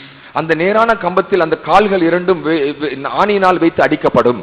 Praise the Lord. கர்த்தருக்கு ஸ்தோத்திரம். So when they position the feet, it is the most critical part. அந்த கால்களை அவர்கள் அந்த நேரான கம்பத்தில் ஒரு இடத்துக்கு கொண்டு வந்து வைப்பது என்பது மிகவும் வேதனையான ஒரு காரியமாய் காணப்பட்டது. placing, positioning, it is the most critical. அந்த கம்பத்துக்கு நேராக அவர் இந்த கால்களை கொண்டு வந்து சேர்ப்பது என்பது மிகவும் கடினமான ஒரு காரியமா இருந்தது. For example, this is the leg, suppose. உதாரணத்துக்கு இதை கால் என்று வைத்துக் கொள்வோம். So what they do, this thigh, suppose this is the leg, this is the thigh. இது கால் என்றால் இதுதான் தொடை பகுதி. And this is the knee. இது முட்டி பகுதி. And this is the portion below the knee. இது முழங்காலுக்கு கீழான பகுதி. This is the ankle. இது கணுக்கால். And this is the foot. இது பாதம். So just imagine this is the feet. இது கால் என்று நினைத்துக் கொள்ளுங்கள். Then what they do? அவர்கள் என்ன செய்வார்கள்? This portion and this portion will be bent like this 45 degree. இந்த தொடை பகுதியிலிருந்து முழங்கால் பகுதியில் அவர்கள் 45 டிகிரிக்கு அதை வளைப்பார்கள். This like this. This portion and this portion will be bent 45 degree. இந்த கால் பகுதியை 45 டிகிரிக்கு வளைத்து விடுவார்கள். Then after that this portion and this portion again 45 degree. பின்பு the lower பின்பு இந்த தொடைக்கு கீழான பகுதியும் முட்டியிலிருந்து கணுக்கால் பகுதி முட்டிக்கும் அந்த பாதத்தின் பகுதியும் 45 டிகிரிக்கு மீண்டுமாக திருப்புவார்கள். This portion and this portion 45 and this portion and this portion again 45. முழங்காலில் 45 டிகிரி இருப்பதாகவும் கணுக்காலில் 45 டிகிரி இருக்கும் அளவுக்கும் அவர்கள் அதை வளைப்பார்கள். Finally they will adjust such a way this both should become straight. இந்த இரண்டு கால்களும் நேராக வருகிற அளவுக்கு அவர்கள் அதை வளைத்து எடுப்பார்கள். This portion 45, then again 45. Finally they will stretch such a way both should come together and sit on the upright post. இரண்டு கால்களையும் வளைத்து அந்த பாதத்தின் இரண்டு கால்களின் பாதமும் ஒன்றின் மேல் ஒன்று வைத்து நேராக அமையும்படி அமைத்து இழுத்து வைத்து அதை ஆணியால் கடவுவார்கள். Praise the Lord. கர்த்தருக்கு ஸ்தோத்திரம். It is the most crucial stage. இது மிகவும் கொடுமையான ஒரு நிலவரம். So in this time the victim will lose lot of blood. இந்த சமயத்தில் ஏற்கனவே பாடுபட்டுதான் அந்த குற்றவாளி மிகுந்த இரத்த இழப்பை கூட சந்திக்க நேரிடும். He will lose lot of blood. Already he lost a lot of blood, and during at the time of positioning the leg he used to lose lot of blood. அவ்வாறு அவர் முதலாவதாக ஏற்கனவே மிகவும் இரத்தத்தை இழந்திருக்கிறார். மீண்டுமாக இப்படி கால்களை இழுத்து வைக்கிறதான சமயத்தில் இருக்கிறதான மீதமுள்ள இரத்தமும் கூட வெளிப்பட்டு விடும். And the nail which is pierced through the feet, it used to be 7 to 9 inches long. கால்கள் அடிக்கப்பட்டதான அந்த ஆணியின் நீளம் 7 முதல் 9 அங்குலம் நீளமாய் இருந்தது. Praise the Lord. கர்த்தருக்கு ஸ்தோத்திரம். When the nailing is completed, the superscription was attached at the cross. அந்த கால்களில் ஆணி அடிக்கிறதான அந்த காரியம் முடிந்த பிறகு on the head of the victim, அந்த ஆணி அடிக்கிறதான காரியங்கள் முடிந்த பிறகு அந்த மேலெழுத்தானது அங்கே பொருத்தப்படுகிறது. Even in that state the soldiers used to mock and joke at the person who used to be crucified. இவ்வாறு சிலுவையில் அறையப்பட்டதான மனிதனை அந்த காவலாளிகள் அந்த வீரர்கள் கேலி செய்து கிண்டல் செய்து பரியாசம் பண்ணி கொண்டிருப்பார்கள். கர்த்தருக்கு ஸ்தோத்திரம். Soldiers customarily they divide his clothes among themselves. காவலாளிகளுடைய வழக்கத்தின்படி அவர்கள் அந்த மனிதனுடைய உடையை தங்களுக்கு பங்கிட்டுக் கொள்வார்கள். கர்த்தருக்கு ஸ்தோத்திரம். Insects they used to come and poke at the wounds of the victim. இந்த குற்றவாளியினுடைய சரீரத்தில் காணப்படுகிறதான அந்த காயங்களில் கிருமிகள் அல்லது அந்த வண்டுகள் அதில் உட்கார்ந்து அதை வேதனைப்படுத்தும். They will sit upon the eyes or upon the wounds or upon the nose like that. கண்கள் மூக்கில் அல்லது அந்த காயங்களில் அந்த ஈ போன்றதான சிறு பூச்சிகள் அமர்ந்து அவர்களை துன்புறுத்தும். Because his hands are nailed, he cannot do anything. அவருடைய கரங்கள் இரண்டும் ஆணிகளால் அடிக்கப்பட்டிருக்கிறபடினால் அவரால் ஒன்றும் செய்ய முடியாது. And even the birds used to come and just poke it. சில சமயங்களில் பறவைகள் கூட கொத்தும். Praise the Lord. கர்த்தருக்கு ஸ்தோத்திரம். Sometimes the wild animals used to devour these bodies. இந்த சரீரங்களை காட்டு மிருகங்கள் கூட பட்சிக்கும். Sometimes low cross used to be used. Low cross. சில சமயங்களில் தாழ்வான உயரம் குறைந்ததான சிலுவைகள் பயன்படுத்தப்படும். Then the animals used to come and eat. அந்த சமயங்களில் அந்த மிருகங்கள் அந்த சரீரங்களை உண்ணும். Some victims they remain alive on the cross for many days. சில சமயங்களில் சில குற்றவாளிகள் பல நாட்களுக்கு அந்த சிலுவையில் உயிரோடு காணப்படுவார்கள். But Jesus hanged on the cross for 6 hours. ஆனால் இயேசு கிறிஸ்து சிலுவையில் 6 மணி நேரம் தொங்கவிடப்பட்டிருந்தார். Praise the Lord. கர்த்தருக்கு ஸ்தோத்திரம். And sometimes family members used to come and ask for the body. சில சமயங்களில் குடும்பத்தார் வந்து அந்த சரீரத்துக்காக கேட்பார்கள். Praise the Lord. கர்த்தருக்கு ஸ்தோத்திரம். But unless the victim die, the body will not be given. அந்த குற்றம் சாட்டப்பட்டதான அந்த மனிதன் செத்தாலொழிய அந்த சரீரமானது அந்த குடும்பத்தாரிடம் ஒப்படைக்கப்படாது. Praise the Lord. கர்த்தருக்கு ஸ்தோத்திரம். See, whatever torture Jesus endured on the cross, இயேசு கிறிஸ்து எந்த எப்படிப்பட்டதான ஒரு வேதனையை சிலுவையில் சகித்திருந்தாலும், I mean what type of torture he endured, அவர் எப்படிப்பட்டதான ஒரு பாடுகளை சிலுவையில் அனுபவித்திருந்தார். First he used the person who is on the cross should hang on the cross till the death. அவர் முதலாவது அந்த சிலுவையில் அறையப்படுகிறதான மனுஷன் சாகும் வரை அந்த சிலுவையில் தொங்க வேண்டும். Secondly, a complete damaging of the nerves. நரம்பு மண்டலம் முழுமையாக பாதிக்கப்பட்டிருக்க வேண்டும். வேண்டுமில்லை, பாதிக்கப்படும். At the time when the person is hanging on the cross, the whole nerves will get damaged. இந்த சிலுவையில் அறையப்படுகிறான் நேரத்தில் அந்த மனிதனின் முழு நரம்பு மண்டலம் பாதிக்கப்படும். It is because of the nailing for a long time. அதற்கு காரணம் என்னவென்றால் மிகுந்த நீண்ட நேரம் அவர் ஆணிகளால் அடிக்கப்பட்டு வைத்திருப்பதற்கு காரணமாக இருக்கிறது. Damaging of nerves medically called as catastrophe. இப்படி நரம்பு மண்டலம் பாதிக்கப்படுவது கேட்டாஸ்ட்ரோபி என்று மருத்துவ ரீதியில் அழைக்கப்படுகிறது. Praise the Lord. கர்த்தருக்கு ஸ்தோத்திரம். And during this time the hand will get paralyzed. இப்படிப்பட்டதான சமயத்தில் அந்த கரங்கள் இரண்டும் செயலிழந்து விடும். And a large amount of blood will come out because of the folding of thigh and knee. அந்த தொடை பகுதியும் முட்டி பகுதியும் மடக்கி வைப்பதனால் அதிகமான அளவு இரத்தமானது வடிந்து கொண்டிருக்கும். Praise the Lord. கர்த்தருக்கு ஸ்தோத்திரம். I would like to tell you what will happen when the nerves get damaged at the time of hanging on the cross. சிலுவையில் தொங்குகிறதான சமயத்தில் நரம்பு மண்டலம் பாதிக்கப்படுவதனால் என்ன ஏற்படும் என்பதை நான் உங்களுக்கு சொல்ல விரும்புகிறேன். Praise the Lord. கர்த்தருக்கு ஸ்தோத்திரம். So because the knees bent with 45 degrees, அந்த முழங்கால்களானது 45 டிகிரி அளவுக்கு வளைத்து வைக்கப்பட்டிருப்பதன் மூலமாக the person's whole weight will have to be borne by the thigh. அந்த மனிதனுடைய மொத்த எடையும் கூட அந்த தொடையினால் தாங்கப்பட வேண்டியது அவசியமாக இருக்கிறது. Whole weight of the body will fall onto the thigh. அந்த முழு சரீரத்தின் எடையும் கூட அந்த தொடை பகுதியிலே வந்து நிற்கும். தொடை தான் அதை தாங்கிக் கொண்டிருக்கும். தாங்க வேண்டும். But it is impossible. அது சாத்தியமானதல்ல. Praise the Lord. கர்த்தருக்கு ஸ்தோத்திரம். That's why the whole weight of the body will be passed to the arms and the shoulders. அதனால் அந்த முழு எடையும் கூட தன்னுடைய தோல் பகுதிக்கும் கரங்களுக்கும் அது கரங்களும் கொண்டு அவர்கள் தங்களுடைய சரீரத்தை தூக்கிக் கொள்வார்கள். The thigh is supposed to carry the weight, but because it is bent in 45 degree, the thigh cannot carry. You just stand 45 degree angle. Can you stand like that? You cannot stand. தொடைகள் தான் நம்முடைய சரீரத்தை தாங்க வேண்டும்.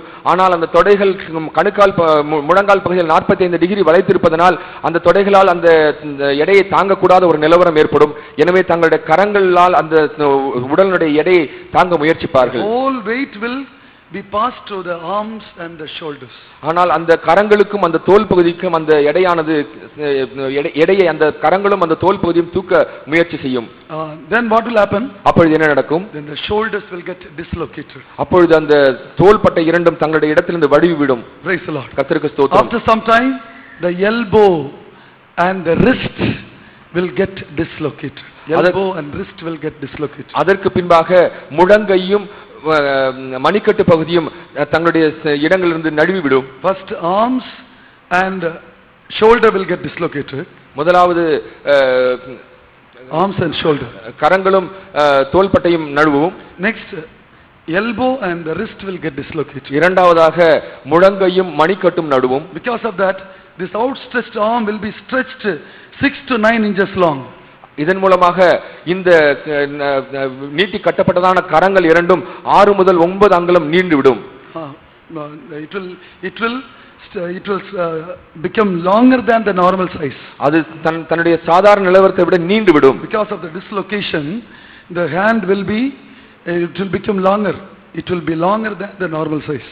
இவ்வாறு இந்த தோள்பட்டையில் இருக்கிறதான அந்த மூட்டு பகுதியும் முழங்கை பகுதியும் நழுவி விடுகிற காரணத்தினால் தன்னுடைய சாதாரண நிலவரத்திலிருந்தான நீளத்தை விட அதிகமான நீளமாகிவிடும். With the arms dislocated, the body weight now is transferred to the chest. நான் இப்படி இந்த தோள்பட்டையானது நழுவி விட்ட பின்பு அந்த உடலினுடைய மொத்த எடையும் தன் நெஞ்சு பகுதிக்கு வரும். Then what will happen? The breathing will be more difficult. அப்பொழுது மூச்சு விடுவது மிகவும் கடினமாகிவிடும். Then the blood oxygen will decrease. அப்பொழுது உடலிலிருந்து இரத்தம் அதிகமாக போயிருப்பதனால் உடல் இரத்தத்தில் காணப்படுவதான ஆக்சிஜனுடைய அளவு குறைந்துவிடும். Then carbon dioxide will increase. அப்பொழுது கார்பன் டை ஆக்சைடின் அளவு அதிகமாகும். Then when the carbon dioxide increases, the heart will beat faster. அப்படி கார்பன் டை ஆக்சைடு நிலவரம் அதிகமாகுவதனால் இருதயமானது வேகமாக துடிக்க ஆரம்பிக்கும். Then the body needs more oxygen. அதற்கு காரணம் அந்த சரீரத்துக்கு கூடுதலான oxygen தேவையாயிருக்கிறது. It needs more oxygen. அந்த சரீரம் அதிகமான ஆக்சிஜன் தேவைப்படுகிறது. But while hanging on the cross, the body condition is such, the inhaling capacity will be very less. இப்படி அந்த சரீரமானது சிலுவையில் தொங்கிக் கொண்டிருக்கிறதான நிலவரத்தில் அந்த மூச்சை இழுத்து விடுவதான அந்த நிலவரம் மூச்சு இழுக்கிறதான ஆக்சிஜனை வெளிக்காற்றிலிருந்து உட்கொள்ளுகிறதான அந்த கெப்பாசிட்டி குறைந்து போகும். That's why what will happen? After few minutes or hours, the heart will fail. அப்படி சில மணி நேரங்கள் சில நேரத்துக்கு பின்பதாக அந்த இருதயமானது தன் செயலை இழந்துவிடும். Then the lungs will get collapsed. பின்பு அந்த நுரையீரலும் கூட தன்னுடைய செயலை இழந்துவிடும். And the lungs will be filled with fluid. அந்த நுரையீரலானது நீர்ம பொருட்களால் நிறைந்துவிடும். Then again still oxygen will decrease. அப்பொழுதும் கூட அந்த சரீரத்தில் இருக்கிறதான ஆக்சிஜன் நிலவரம் குறைந்து கொண்டே இருக்கும். The blood vessels will stop functioning. பின்பு அந்த இரத்த நாளங்கள் தங்களுடைய செயல்பாட்டை நிறுத்திவிடும். There no blood circulation in the body. சரீரத்தில் இரத்தமானது இங்கும் அங்கும் செல்லாது. Then the movement of the water also will be stopped. அப்பொழுது சரீரத்தில் காணப்படுவதான நீர்ம பொருட்களின் பரிமாற்றமும் நின்றுவிடும். Then the body will be almost dry. அப்பொழுது அந்த சரீரமானது ஏறக்குறைய முழுவதும் மரித்த நிலவரத்துக்கு வந்திருக்கும். That's why Jesus cried, I thirst. ஆகவே தான் இயேசு கிறிஸ்து நான் தாகமாயிருக்கிறேன் என்று சொன்னார். Praise the Lord. கர்த்தருக்கு ஸ்தோத்திரம். After some time the victim stops breathing. அதற்கு பின்பு சில நேரத்துக்கு பின்பு அந்த குற்றம் சாட்டப்பட்டதான அந்த சிலுவையில் அறையப்பட்டதான மனிதர் மூச்சு விடுவதை நிறுத்தி விடுவார். Sometimes the heart will get burst. சில சமயங்கள் இருதயம் வெடித்து விடும். This process is called as cardiac rupture. இதை cardiac rupture என்று மருத்துவ ரீதியில் சொல்வார்கள். Praise the Lord. கர்த்தருக்கு ஸ்தோத்திரம். Dear children of God, அன்பான தேவஜனங்களே, these all sufferings Jesus endured on the cross. இந்த எல்லா பாடுகளையும் இயேசு கிறிஸ்து சிலுவையில் சகித்திருக்கிறார். So for whom he endured the sufferings? இந்த எல்லா பாடுகளும் அவர் யாருக்காக சகித்தார்? For your sake and for my sake. உங்களுக்காகவும் எனக்காகவும் தான். How much pain he endured, just imagine. யோசித்து பாருங்கள், அவர் எவ்வளவாய் வேதனை அனுபவித்திருக்கிறார். We simply think about his cross. நாம் வெறுமனே ஏதோ ஒரு சாதாரணமாக அவருடைய சிலுவை குறித்து தியானிக்கிறோம். Jesus died on the cross, his hands were nailed, his legs were nailed. இயேசு கிறிஸ்து சிலுவையில் ஜீவனை விட்டார், அவருடைய கரங்களும் கால்களும் ஆணிகளால் கடாவப்பட்டது. We just simply take it like that. நாம் இதை மிகவும் சாதாரணமாக எடுத்துக்கொள்கிறோம். Right from the time of Gethsemane, கெத்செமனேயிலிருந்து till he died, அவர் மரிக்கும் வரைக்கும் he endured so many pains. அவர் பல்வேறு வேதனைகளை தன்னுடைய சரீரத்தில் அனுபவித்தார். Don't listen like a story. இதை ஒரு கதையை போல கேட்காதீர்கள். It is just to, I mean we have to understand it very deeply, and the pain which Jesus endured, it should go deeper into us. இந்த காரியத்தை நாம் உணர்ந்து கேட்க வேண்டும். இதை சரியாக புரிந்து கொண்டு இயேசு கிறிஸ்து எவ்வளவாய் நமக்காக பாடுபட்டார் என்பதை புரிந்து கொண்டதாய் கேட்க வேண்டும். And we have to meditate how much he suffered. அவர் எவ்வளவாய் நமக்காக பாடுபட்டார் என்பதை தியானிக்க வேண்டும். In him there was no sin. அவருக்குள் பாவம் இல்லை. He did no sin. அவர் பாவம் செய்யவில்லை. And he did not know any sin. அவர் பாவத்தை அறிந்திருக்கவில்லை.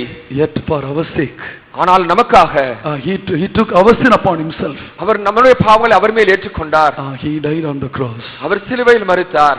So how many of you are ready to suffer for Jesus? உங்களில் எத்தனை பேர் இயேசுவுக்காக பாடுபட சித்தமாய் இருக்கிறீர்கள்?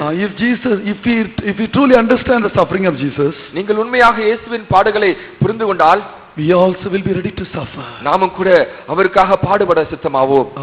A friend can give his life for his friend. ஒரு நண்பன் தன்னுடைய நண்பனுக்காக தன்னுடைய ஜீவனை கொடுக்கலாம். But Jesus was an enemy to us because we crucified him on the cross.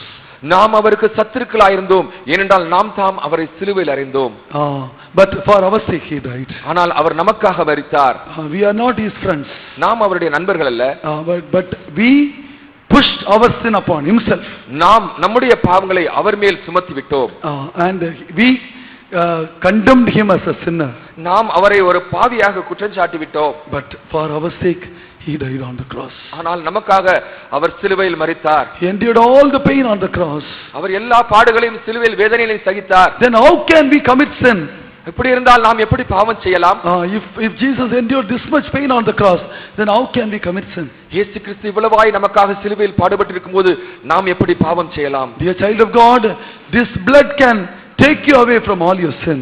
இந்த அன்பான தேவ ஜனங்களே, இந்த இரத்தமானது உங்களுடைய எல்லா பாவத்தையும் உங்களை விட்டு நீக்கிவிடும். Jesus suffered on the cross and he left an example for us.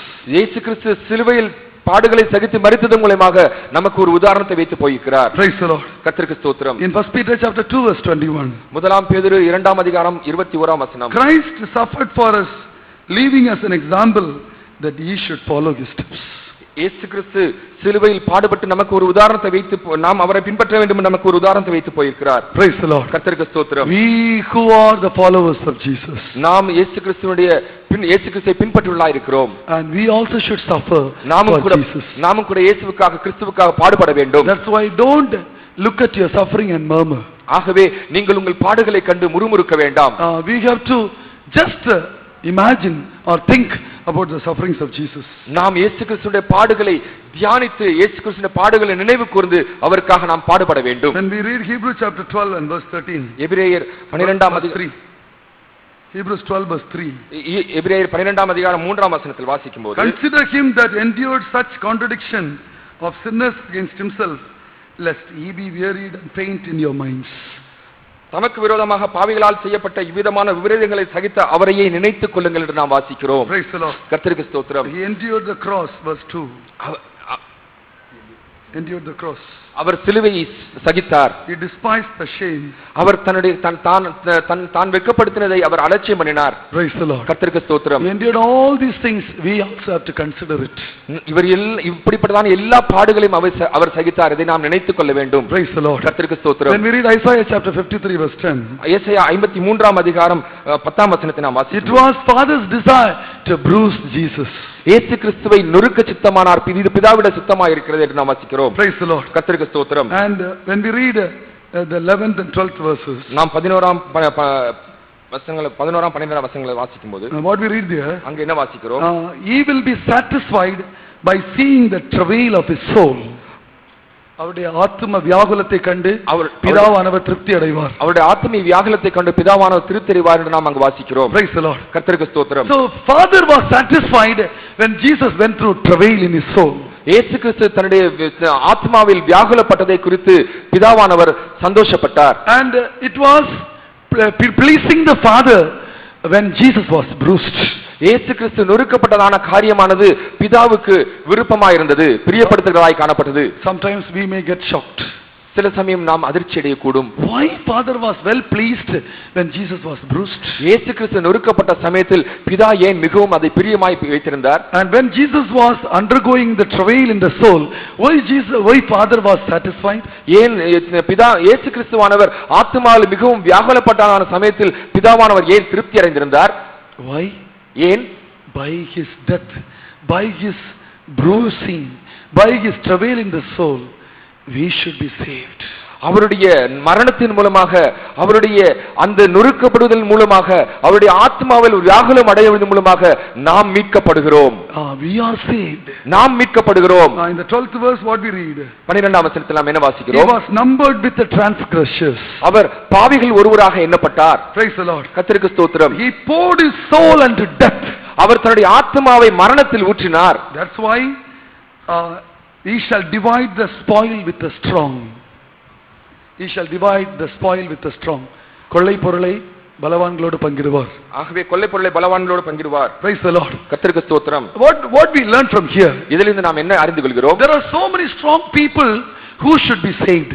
ஆனால் अनेक பலவான்கள் ரட்சிக்கப்பட வேண்டியது அவசியமா இருக்கிறது. That's why Jesus had to endure all those sufferings. அதற்காகத்தான் இயேசு கிறிஸ்து இந்த எல்லா பாடுகளையும் சகிக்க வேண்டியதா இருந்தது. Dividing the spoil with the strong means the blessings, the heavenly blessings should be distributed to the strong people of this world.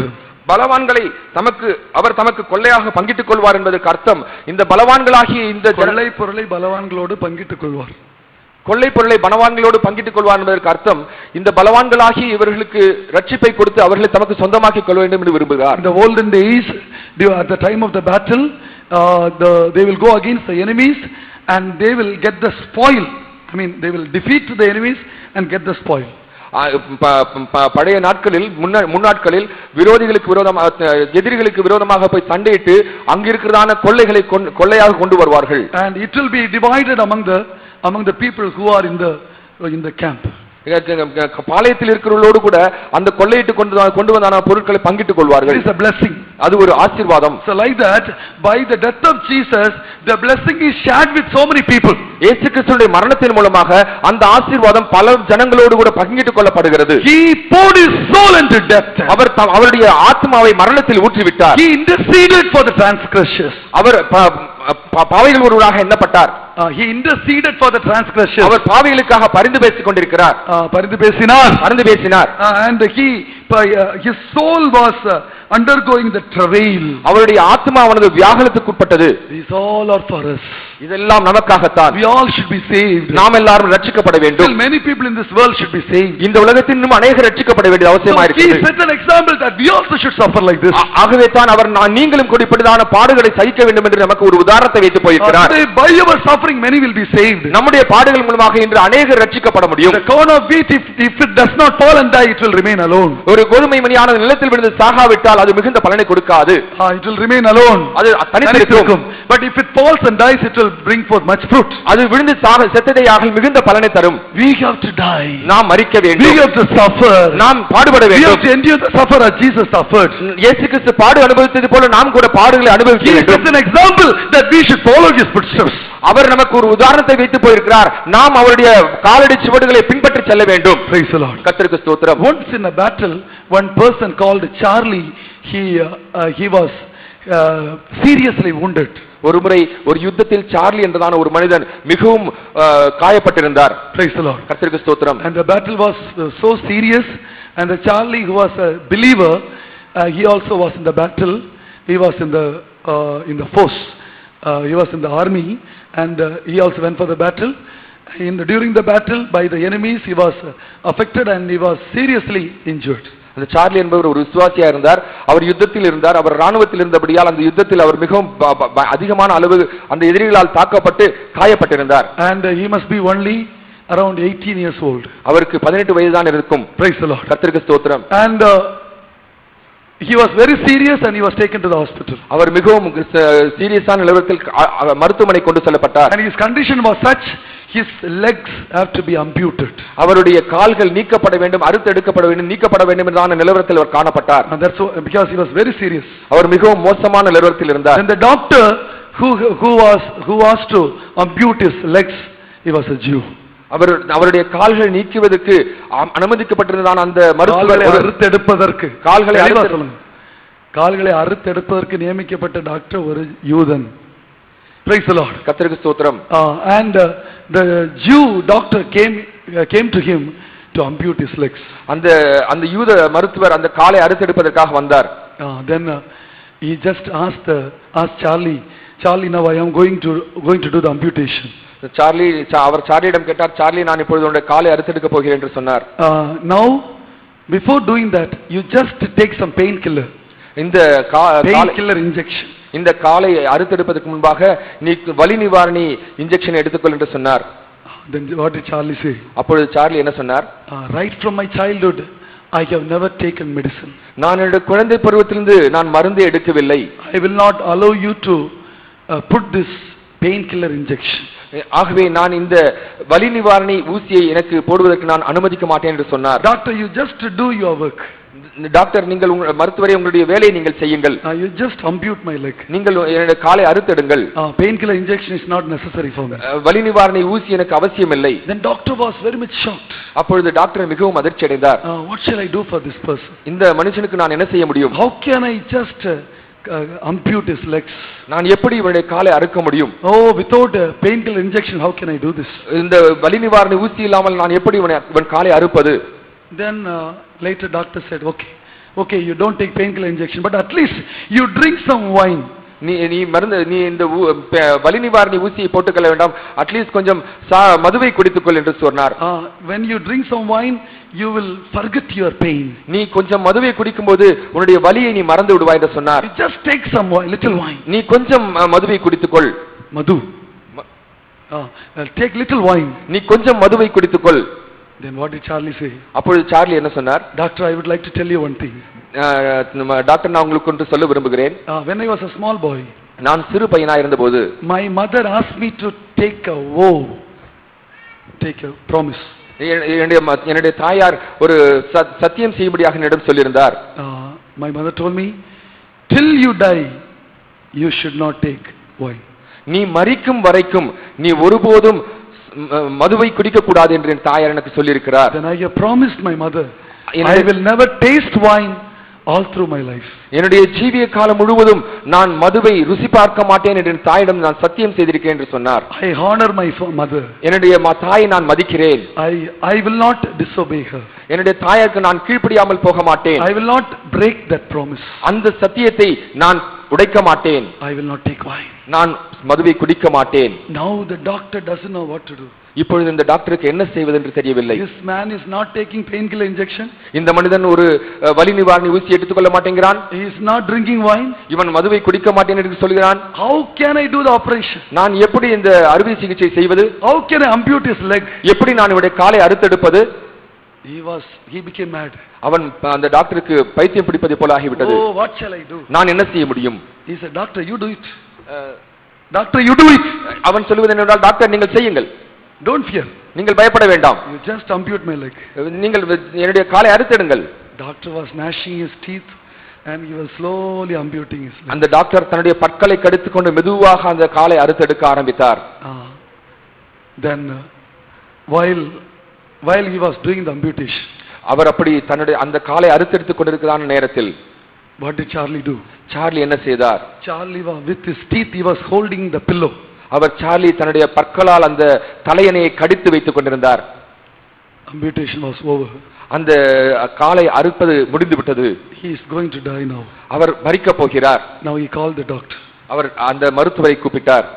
Doctor, when you were doing the amputation, மருத்துவரே, நீங்கள் இந்த காலை அறுத்தெடுக்கிறதான சமயத்தில் do you know what I did? நான் என்ன செய்தேன் என்று உங்களுக்கு தெரியுமா? I prayed for you. நான் உங்களுக்காக நான் ஜெபித்தேன். I prayed for your salvation. நான் உங்களுடைய ரட்சிப்புக்காக நான் ஜெபித்தேன். Doctor, you should accept Jesus. மருத்துவரே, டாக்டரே, நீங்கள் இயேசுவை ஏற்றுக்கொள்ள வேண்டும். He just said like that and died. அவன் அப்படி சொல்லி உடனடியாக மரித்து விட்டான். Then the doctor was shocked. அப்பொழுது டாக்டர் மிகவும் அதிர்ச்சிக்குள்ளானார். You know, Jews used to hate Jesus. உங்களுக்கு தெரியுமா, யூதர்கள் இயேசுவை வெறுக்கிறார்கள். They never accept Jesus. அவர்கள் இயேசுவை ஒருபோதும் ஏற்றுக்கொள்வதில்லை. They never accept Jesus. They don't want to hear even the name of Jesus. அவர்கள் இயேசுவை ஒருபோதும் ஏற்றுக்கொள்வதில்லை. இயேசுவினுடைய பெயரை கூட அவர்கள் கேட்பதற்கு விரும்புவதில்லை. But the doctor was shocked. அந்த டாக்டர் மிகவும் அதிர்ச்சிக்குள்ளானார். This Charlie loved Jesus so much. இந்த சார்லி இயேசுவை இவ்வளவாக நேசித்திருக்கிறானே. Who is this Jesus? இந்த இயேசு யார்? What he did for him? இவனுக்காக அந்த இயேசு என்ன செய்தார்? Why he suffered all this? இவன் எதற்காக இவ்வளவு பாடுகளை அனுபவித்தான்? He did not take the painkiller, he did not take the wine. அவன் வலி நிவாரணி எடுத்துக்கொள்ளவில்லை, மதுவை குடிக்கவில்லை. Even at the time of amputation he prayed for me. அவன் அந்த காலை அறுத்தெடுக்கிறதான சமயத்தில் கூட எனக்காக ஜெபம் பண்ணி கொண்டிருக்கிறான். Never bothered about his pain. அவனுடைய வலியை குறித்து ஒருபோதும் கவலைப்படவில்லை. He never bothered about his suffering. அவனுடைய வேதனை குறித்து, அவனுடைய பாடுகளை குறித்து அவன் கவலைப்படவில்லை. He prayed for my salvation. அவன் என்னுடைய ரட்சிப்புக்காக ஜெபித்திருக்கிறான். Who is this Jesus? இந்த இயேசு யார்? There itself he accepted Jesus. அங்குதான் அந்த டாக்டர் இயேசு கிறிஸ்துவை ஏற்றுக்கொண்டார். He accepted Jesus as his personal savior. அங்கேயே அந்த டாக்டர் அந்த இயேசு கிறிஸ்துவை தன்னுடைய சொந்த இரட்சகராக ஏற்றுக்கொண்டார். Dear child of God, அன்பான தேவஜனங்களே, through our suffering, நம்முடைய பாடுகள் மூலமாக somebody is going to be saved. யாரோ ஒருவர் ரட்சிக்கப்பட போகிறார். Somebody is going to be blessed. யாரோ ஒருவர் ஆசீர்வதிக்கப்பட போகிறார். Somebody is going to be led to Christ. யாரோ ஒருவர் இயேசு கிறிஸ்துவிடமாய் வர போகிறார். Dear child of God, அன்பான தேவஜனங்களே, Jesus Christ set an example that we should suffer for him. இயேசு கிறிஸ்து நாம் பாடுபட வேண்டும் என்பதற்காக அவர் ஒரு உதாரணத்தை வைத்து போயிருக்கிறார். Your suffering is going to save many people.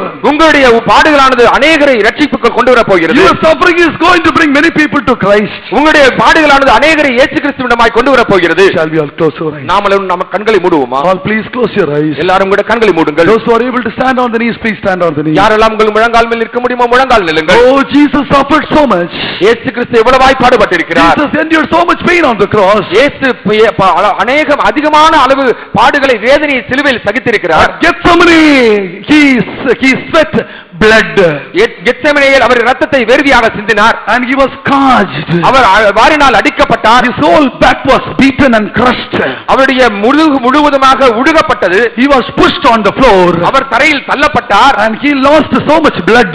அவர் அதிகமான தன்னுடைய இரத்தம் முழுவதையும் இழந்தார். He was nailed in his hands. அவருடைய கரங்களில் ஆணிகளால் அடிக்கப்பட்டார். His feet were nailed. அவருடைய பாதங்கள் ஆணிகளால் கடவப்பட்டது. A crown of thorns was kept upon his head. ஒரு முள்முடி அவருடைய சிரசில் சூடப்பட்டது. His whole body was plowed. அவருடைய முழு உடலும் கூட உழுதெடுக்கப்பட்டது. And his arms and shoulders were dislocated. அவருடைய தோள்பட்டையும் அவருடைய முழங்கைகளும் எல்லாம் தன்னுடைய இடத்தை விட்டு நழுவி விட்டன. And his chest was burst. அவருடைய இருதயம் அவருடைய நெஞ்சு வெடித்து விட்டது. His lungs and heart got burst. அவருடைய இருதயமும் அவருடைய நுரையீரலும் வெடித்து விட்டது. Oh, he endured all this pain on the cross. அவர் இப்படிப்பட்டதான எல்லா பாடுகளையும் சிலுவையில் சகித்தார். Dear child of God, அன்பான தேவஜனமே, hereafter don't commit sin. இனிமேல் நீங்கள் பாவம் செய்யாதீர்கள். Oh, for your sake Jesus endured all the pain on the cross. உங்களுக்காக இயேசு கிறிஸ்து இந்த எல்லா பாடுகளையும் சிலுவையில் சகித்தார். Dear youth, வாலிபர்களே, dear youth, அன்பான வாலிபர்களே, don't commit sin hereafter. இனிமேல் நீங்கள் பாவம் செய்யாதீர்கள். Don't commit sin hereafter. இனிமேல் பாவம் செய்யாதீர்கள். Take a new decision. ஒரு புதிய தீர்மானத்தை எடுங்கள். Jesus, he endured so much pain on the cross. இயேசுவே, நீ சிலுவையில் எனக்கு अनेக பாடுகளை He பட்டிருக்கிறீர். endured all the pain on the cross for me. எனக்காக சிலுவையில் எல்லா பாடுகளையும் பட்டிருக்கிறீர். Oh, the pain which you endured, I cannot express through my mouth. தேவனே, நீர் பட்டதான அந்த பாடுகளை என்னோட வாயினால் என்னால் சொல்ல முடியாது. It is too much. இது மிகவும் அதிகமானது. Oh, your pain is too much. உம்முடைய வலி வேதனை மிகவும் அதிகமானது. Your suffering is too much. உம்முடைய பாடுகள் மிகவும் அதிகமானது. I cannot express it through my mouth. இதை நான் என்னுடைய வாயினால் விவரிக்க முடியாது. Lord, forgive all my sins. தேவனே, என்னுடைய எல்லா பாவங்களையும் மன்னியும். Hereafter I will not commit sin, Lord. இன்று முதல் நான் இனிமேல் பாவம் செய்ய மாட்டேன் I will ஆண்டவரே. not commit sin. நான் பாவம் செய்ய Your மாட்டேன். cross I will keep in front of me. உம்முடைய சிலுவை எனக்கு முன்பாக வைத்திருப்பேன். All your sufferings I will keep in front of me. உம்முடைய எல்லா பாடுகளையும் எனக்கு முன்பாக நான் வைத்திருப்பேன். Hereafter, till my death, I will remember all your pain which you endured on the cross. நீர் சிலுவையில் சகித்ததான எல்லா பாடுகளையும் வேதனையும் நான் என் மரணம் வரைக்கும் நான் என் நினைவில் வைத்திருப்பேன். Lord, I will meditate your pain and agony on the cross. உம்முடைய வேதனையும் உம்முடைய வலிகளையும் நான் நீர் சிலுவையில் பட்டதான அந்த பாடுகளையும் நான் தியானிப்பேன். Oh, I will not commit sin hereafter. நான் இனிமேல் பாவம் செய்ய மாட்டேன். As you suffered, I am ready to suffer for you. நீர் எனக்காக பாடுபட்டது போல நான் உமக்காக பாடுபட ஆயத்தமாயிருக்கிறேன். Jesus is asking, I suffered for you. What do you want to do for me? நான் உனக்காக பாடுபட்டேன், எனக்காக நீ என்ன செய்ய சித்தமாயிருக்கிறாய் இயேசு கேட்கிறார். What answer you are going to tell Jesus? நீங்கள் இயேசுவுக்கு என்ன பதில் சொல்ல போகிறீர்கள்? Stop enjoying this world. இந்த உலகத்தை அனுபவிப்பதை நிறுத்தி விடுங்கள். Stop enjoying the pleasures of this world. உலகத்தின் இன்பங்களை அனுபவிப்பதை நிறுத்தி விடுங்கள். Stop enjoying the pleasures of life. இந்த உலகத்தின் இந்த ஜீவியத்தின் இன்பங்களை அனுபவிப்பதை நிறுத்தி விடுங்கள். Jesus set an example that we also should follow his footsteps. இயேசு கிறிஸ்து தன்னுடைய காலடி சுவடுகளை பின்பற்றும்படியாக நமக்கு ஒரு உதாரணத்தை வைத்து போயிருக்கிறார். He set an example. Madri. அவர் நமக்கு ஒரு மாதிரியை வைத்து போயிருக்கிறார். He suffered and he set an example for us. அவர் பாடுகளை பட்டு நமக்கு ஒரு மாதிரியை வைத்து போயிருக்கிறார். All please open your mouth and say, எல்லாரும் உங்கள் வாய்களை திறந்து தயவு செய்து சொல்லுங்கள். I also will suffer for you. தேவனே, நானும் கூட பாடுபடுவேன். I also will suffer for you. நானும் கூட உமக்காக பாடுபடுவேன். All the suffering Jesus endured on the cross because of his love. அவருடைய அன்பு நிமித்தமாகவே இயேசு கிறிஸ்து தம்முடைய எல்லா பாடுகளையும் சிலுவையில் சகித்தார். Jesus loved us so much. இயேசு அவ்வளவாய் நம்மை அன்பு கூர்ந்தார். Jesus loved us so much. அவ்வளவா இயேசு நம்மிடத்தில் அன்பு கூர்ந்தார். That's why he endured all the pain and agony on the cross. அதனால் தான் அவர் சிலுவையில் அவ்வளவு பாடுகளையும் வேதனையும் சகித்தார். A child of God, அன்பான தேவஜனங்களே, do you love Jesus? நீங்கள் இயேசுவை Do you நேசிக்கிறீர்களா? love Jesus? நீங்கள் இயேசுவை நேசிக்கிறீர்களா? There is no one on this earth who can love you like Jesus. இயேசு கிறிஸ்துவை போல இந்த உலகத்தில் ஒருவராலும் உங்களை நேசிக்க முடியாது. There is no one who can love you like Jesus.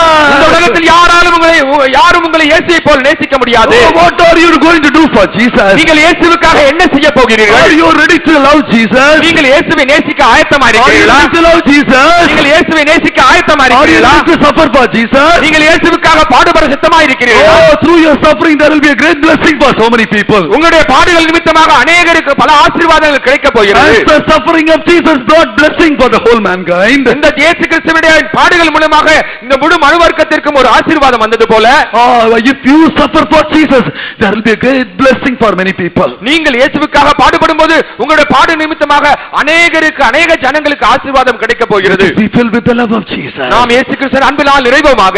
Can never define God's love. We can never define God's love. நாம் இயேசு கிறிஸ்து தேவனுடைய அன்பை நம்மால் விவரிக்க முடியாது. We can never define. We have no words to define His love. அவருடைய அன்பை விவரிக்க நமக்கு வார்த்தைகளும் நாட்களும் போதாது. No love can be compared with the love of Jesus. இயேசு கிறிஸ்துவின் அன்போடு எந்த அன்பையும் ஒப்பிட்டு பார்க்க முடியாது. His love is great love. அவருடைய அன்பு மகா அன்பு. His love is great love. அவருடைய அன்பு மகா பெரிய அன்பு. We can never express through our words His love. நம்முடைய வார்த்தைகளால் அவருடைய அன்பை விவரிக்க முடியாது. Meditate His love. எல்லாரும் அவருடைய அன்பை தியானியுங்கள். Meditate His love. எல்லாரும் அவருடைய அன்பை தியானியுங்கள். Meditate His suffering. எல்லாரும் அவருடைய பாடுகளை தியானியுங்கள். Meditate His pain on the cross. அவர் சிலுவையில் பட்டதான அந்த வேதனைகளை வலிகளை எல்லாரும் தியானியுங்கள். Meditate the suffering in the Gethsemane. கெத்செமனேயில் அவர் பட்டதான வேதனைகளை ஒவ்வொருவரும் தியானியுங்கள். Meditate the suffering which He endured by scourging. அவர் வாரினால் அடிக்கப்பட்டதான சமயத்தில் அவர் பட்டதான பாடுகளை ஒவ்வொருவரும் தியானியுங்கள். All meditate. எல்லாரும் தியானியுங்கள். Lord, you loved me this much. தேவனே இவ்வளவாய் நீர் என்னில் அன்பு கூர்ந்தீர். You loved me this much, Lord. தேவனே நீர் என்னில் இவ்வளவாய் அன்பு கூர்ந்தீர். ஆண்டவரே, how can I love this world hereafter? இதற்கு பின்பாக நான் எப்படி இந்த உலகத்தை நேசிக்க முடியும்? How can I love this world hereafter? இதற்கு பின்பாக நான் இந்த உலகத்தை எப்படி நேசிக்க முடியும்? How can I love the pleasures of this world hereafter? இந்த உலகத்தின் இன்பங்களை நான் இதற்கு பின்பு எப்படி நேசிக்க முடியும்? I will love you and you alone. நான் உம்மை மாத்திரம் நேசிப்பேன். I will love you and you alone. நான் உம்மை மாத்திரமே நேசிப்பேன். I will suffer for you. நான் உமக்காக பாடுபடுவேன். I will suffer for you. நான் உமக்காக பாடுபடுவேன். All please open your mouth and pray. எல்லாரும் உங்களுடைய வாய்களை திறந்து ஜெபம் பண்ணுங்கள். Sincerely pray, the grace of God will fall upon you. நீங்கள் உண்மையாக ஜெபம் பண்ணுவீர்களானால் தேவனுடைய கிருபை உங்கள் மேல் வந்திறங்கும். All please open your mouth and pray. எல்லாரும் உங்களுடைய வாய்களை திறந்து ஜெபம் பண்ணுங்கள். Those who want to suffer for Jesus, kindly put up your right hand. நீங்கள் யாரெல்லாம் தேவனுக்காக கிறிஸ்துவுக்காக பாடுபட வேண்டும் என்று விரும்புகிறீர்களோ உங்களுடைய வலது கரத்தை உயர்த்துங்கள். Lord, I want to suffer for you. தேவனே, நான் உமக்காக பாடுபட விரும்புகிறேன். You suffered for me so much. நீர் எனக்காக இவ்வளவாய் பாடுபட்டீர். You loved me so much and suffered on the cross. நீர் என்னை இவ்வளவாய் நேசித்து சிலுவையில் எனக்காக இவ்வளவு பாடுபட்டீரே. I also will suffer for you. நான் உமக்காக பாடுபடுவேன். I will suffer for you. நான் உமக்காக பாடுபடுவேன். I will give my life for you. நான் என்னுடைய ஜீவனை உமக்காக தருவேன். I will not love my life. நான் என்னுடைய ஜீவனை விரும்ப மாட்டேன். I will not love my life. நான் என்னுடைய ஜீவனை நேசிக்க மாட்டேன். I am ready to carry my cross. நான் என்னுடைய சிலுவையை சுமக்க ஆயத்தமாயிருக்கிறேன். I am ready to carry my cross. நான் என்னுடைய சிலுவையை சுமக்க ஆயத்தமாயிருக்கிறேன். Lord, please give me grace. தேவனே, உம்முடைய கிருபை எனக்கு தாரும். Lord, fill my heart with your love. தேவனே, உம்முடைய அன்பினால் என்னுடைய இருதயத்தை நிரப்பும். Let not this love depart from my heart. இந்த அன்பு என்னை விட்டு என்னுடைய இருதயத்தை விட்டு நீங்காதிருப்பதாக. Always my heart should be filled with this love. எப்பொழுதும் என்னுடைய இருதயமானது இந்த அன்பினால் நிறைந்து காணப்பட வேண்டும். Always let my heart be filled with the pain which you endured on the cross. தேவனே, நீ சிலுவையில் சகித்ததான அந்த வேதனையாலே என்னுடைய இருதயம் எப்பொழுதும் நிறைந்திருக்க வேண்டும். All please open your mouth and pray. எல்லாரும் உங்களுடைய வாய்களை திறந்து ஜெபம் பண்ணுங்கள். Don't remain silent. யாரும் அமைதியா இருக்க வேண்டாம். All please open your mouth and pray. எல்லாரும் உங்களுடைய வாய்களை திறந்து ஜெபம் பண்ணுங்கள்.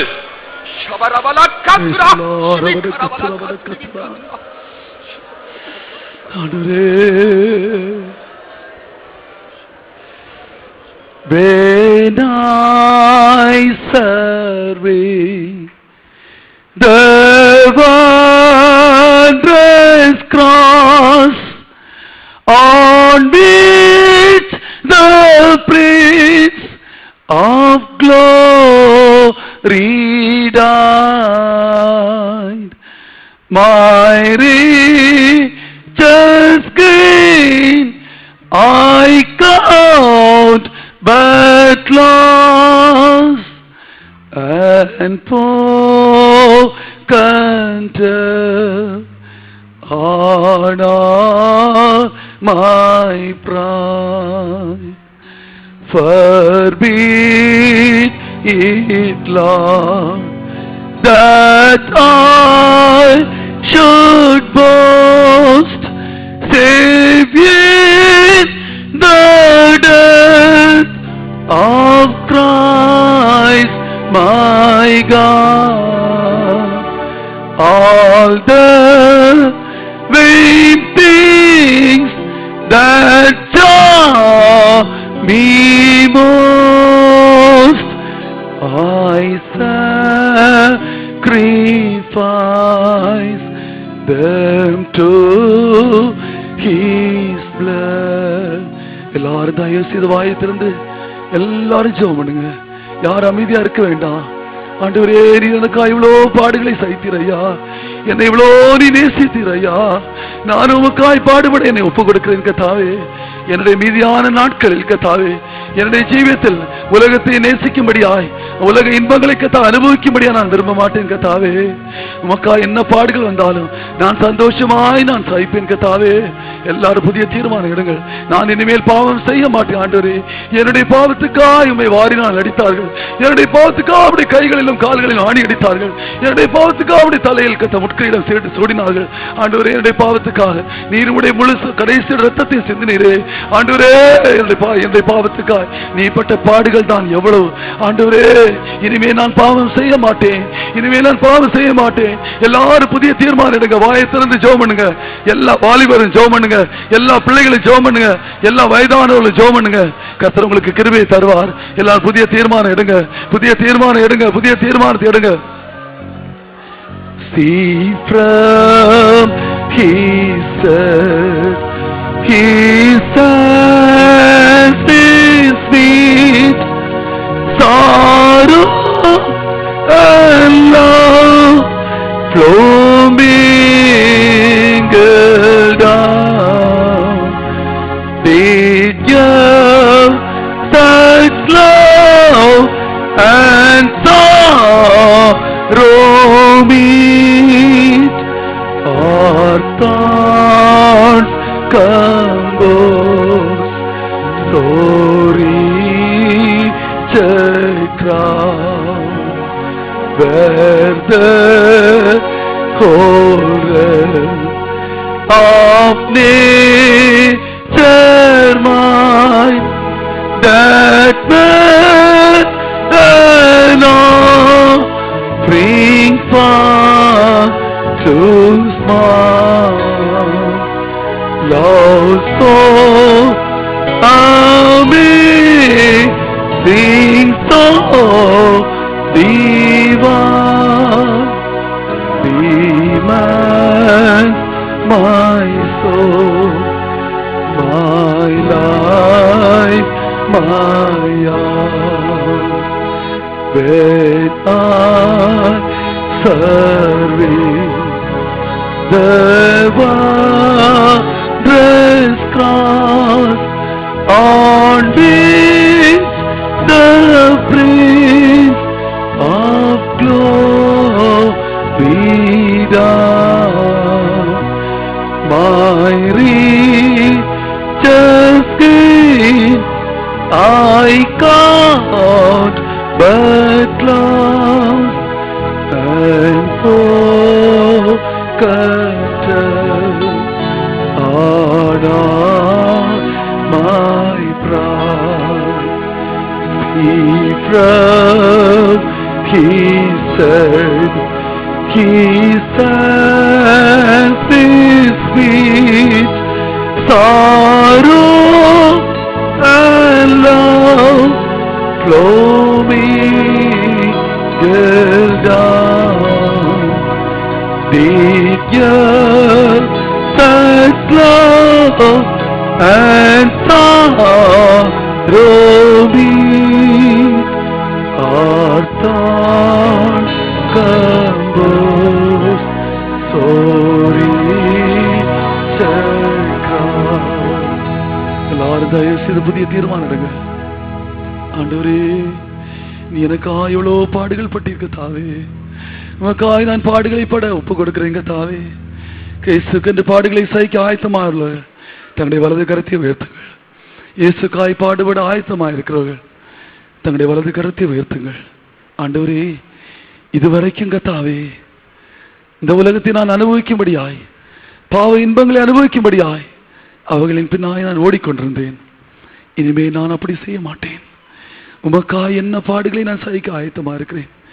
நீர் உம்முடைய ஜீவனை எனக்காய் தந்தது போல நானும் என் ஜீவனை உமக்காய் தர வாஞ்சிக்கிறேன்.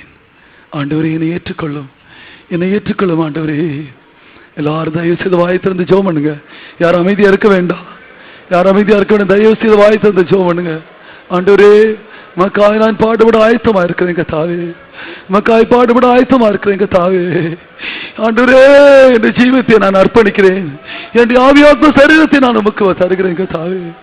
எந்த பாடுகள் வந்தாலும் நான் முறுமுறுக்க மாட்டேன் கர்த்தாவே. ஆண்டவரே, என்னுடைய பாடுகள் உம்முடைய பாடுகளுக்கு இணையில்லை கர்த்தாவே. நீர்பட்ட வேதனைகளுக்கு என்னுடைய வேதனைகள் இணையில்லை கர்த்தாவே. என்னுடைய பாடுகளை உம்முடைய பாடுகளோடு ஒப்பிட முடியாது ஆண்டவரே.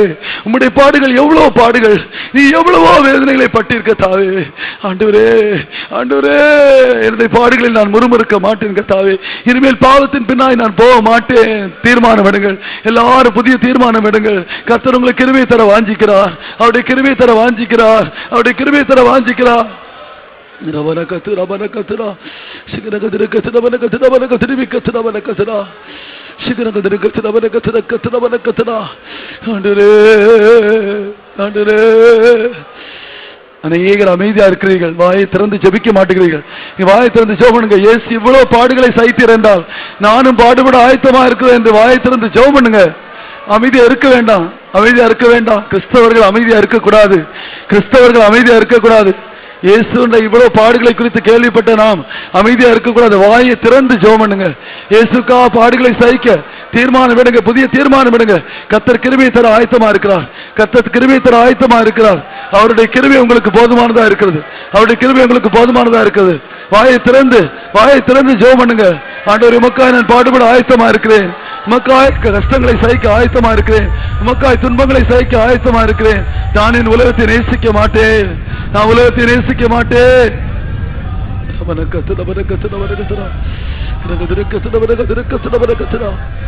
உலகமென் பின்னே சிலுவையின் முன்னே, உலகமென் பின்னே சிலுவையின் முன்னே, உலகமென் பின்னே சிலுவையின் முன்னே, பின்னோக்கினான் பின்னோக்கினான் பின்னோக்கினான் பின்னோக்கினான். உலகமென் பின்னே சிலுவையின் முன்னே, உலகமென் பின்னே சிலுவையின் முன்னே, உலகமென் பின்னே சிலுவையின் முன்னே, பின்னோக்கினான் பின்னோக்கினான் பின்னோக்கினான் பின்னோக்கினான். உலகமென் பின்னே சிலுவையின் முன்னே, உலகமென் பின்னே சிலுவையின் முன்னே, உலகமென் பின்னே சிலுவையின் முன்னே, பின்னோக்கினான் பின்னோக்கினான் பின்னோக்கினான் பின்னோக்கினான். உலகமென் பின்னே சிலுவையின் முன்னே, உலகமென் பின்னே சிலுவையின் முன்னே, உலகமென் பின்னே சிலுவையின் முன்னே, பின்னோக்கினான் பின்னோக்கினான் பின்னோக்கினான் பின்னோக்கினான். உலகமென் பின்னே சிலுவையின் முன்னே, உலகமென் பின்னே சிலுவையின் முன்னே, உலகமென் பின்னே சிலுவையின் முன்னே, பின்னோக்கினான் பின்னோக்கினான் பின்னோக்கினான் பின்னோக்கினான் பின்னோக்கினான் பின்னோக்கினான் பின்னோக்கினான் பின்னோக்கினான் பின்னோக்கினான் பின்னோக்கினான் பின்னோக்கினான் பின்னோக்கினான் பின்னோக்கினான் பின்னோக்கினான் பின்னோக்கினான் பின்னோக்கினான்.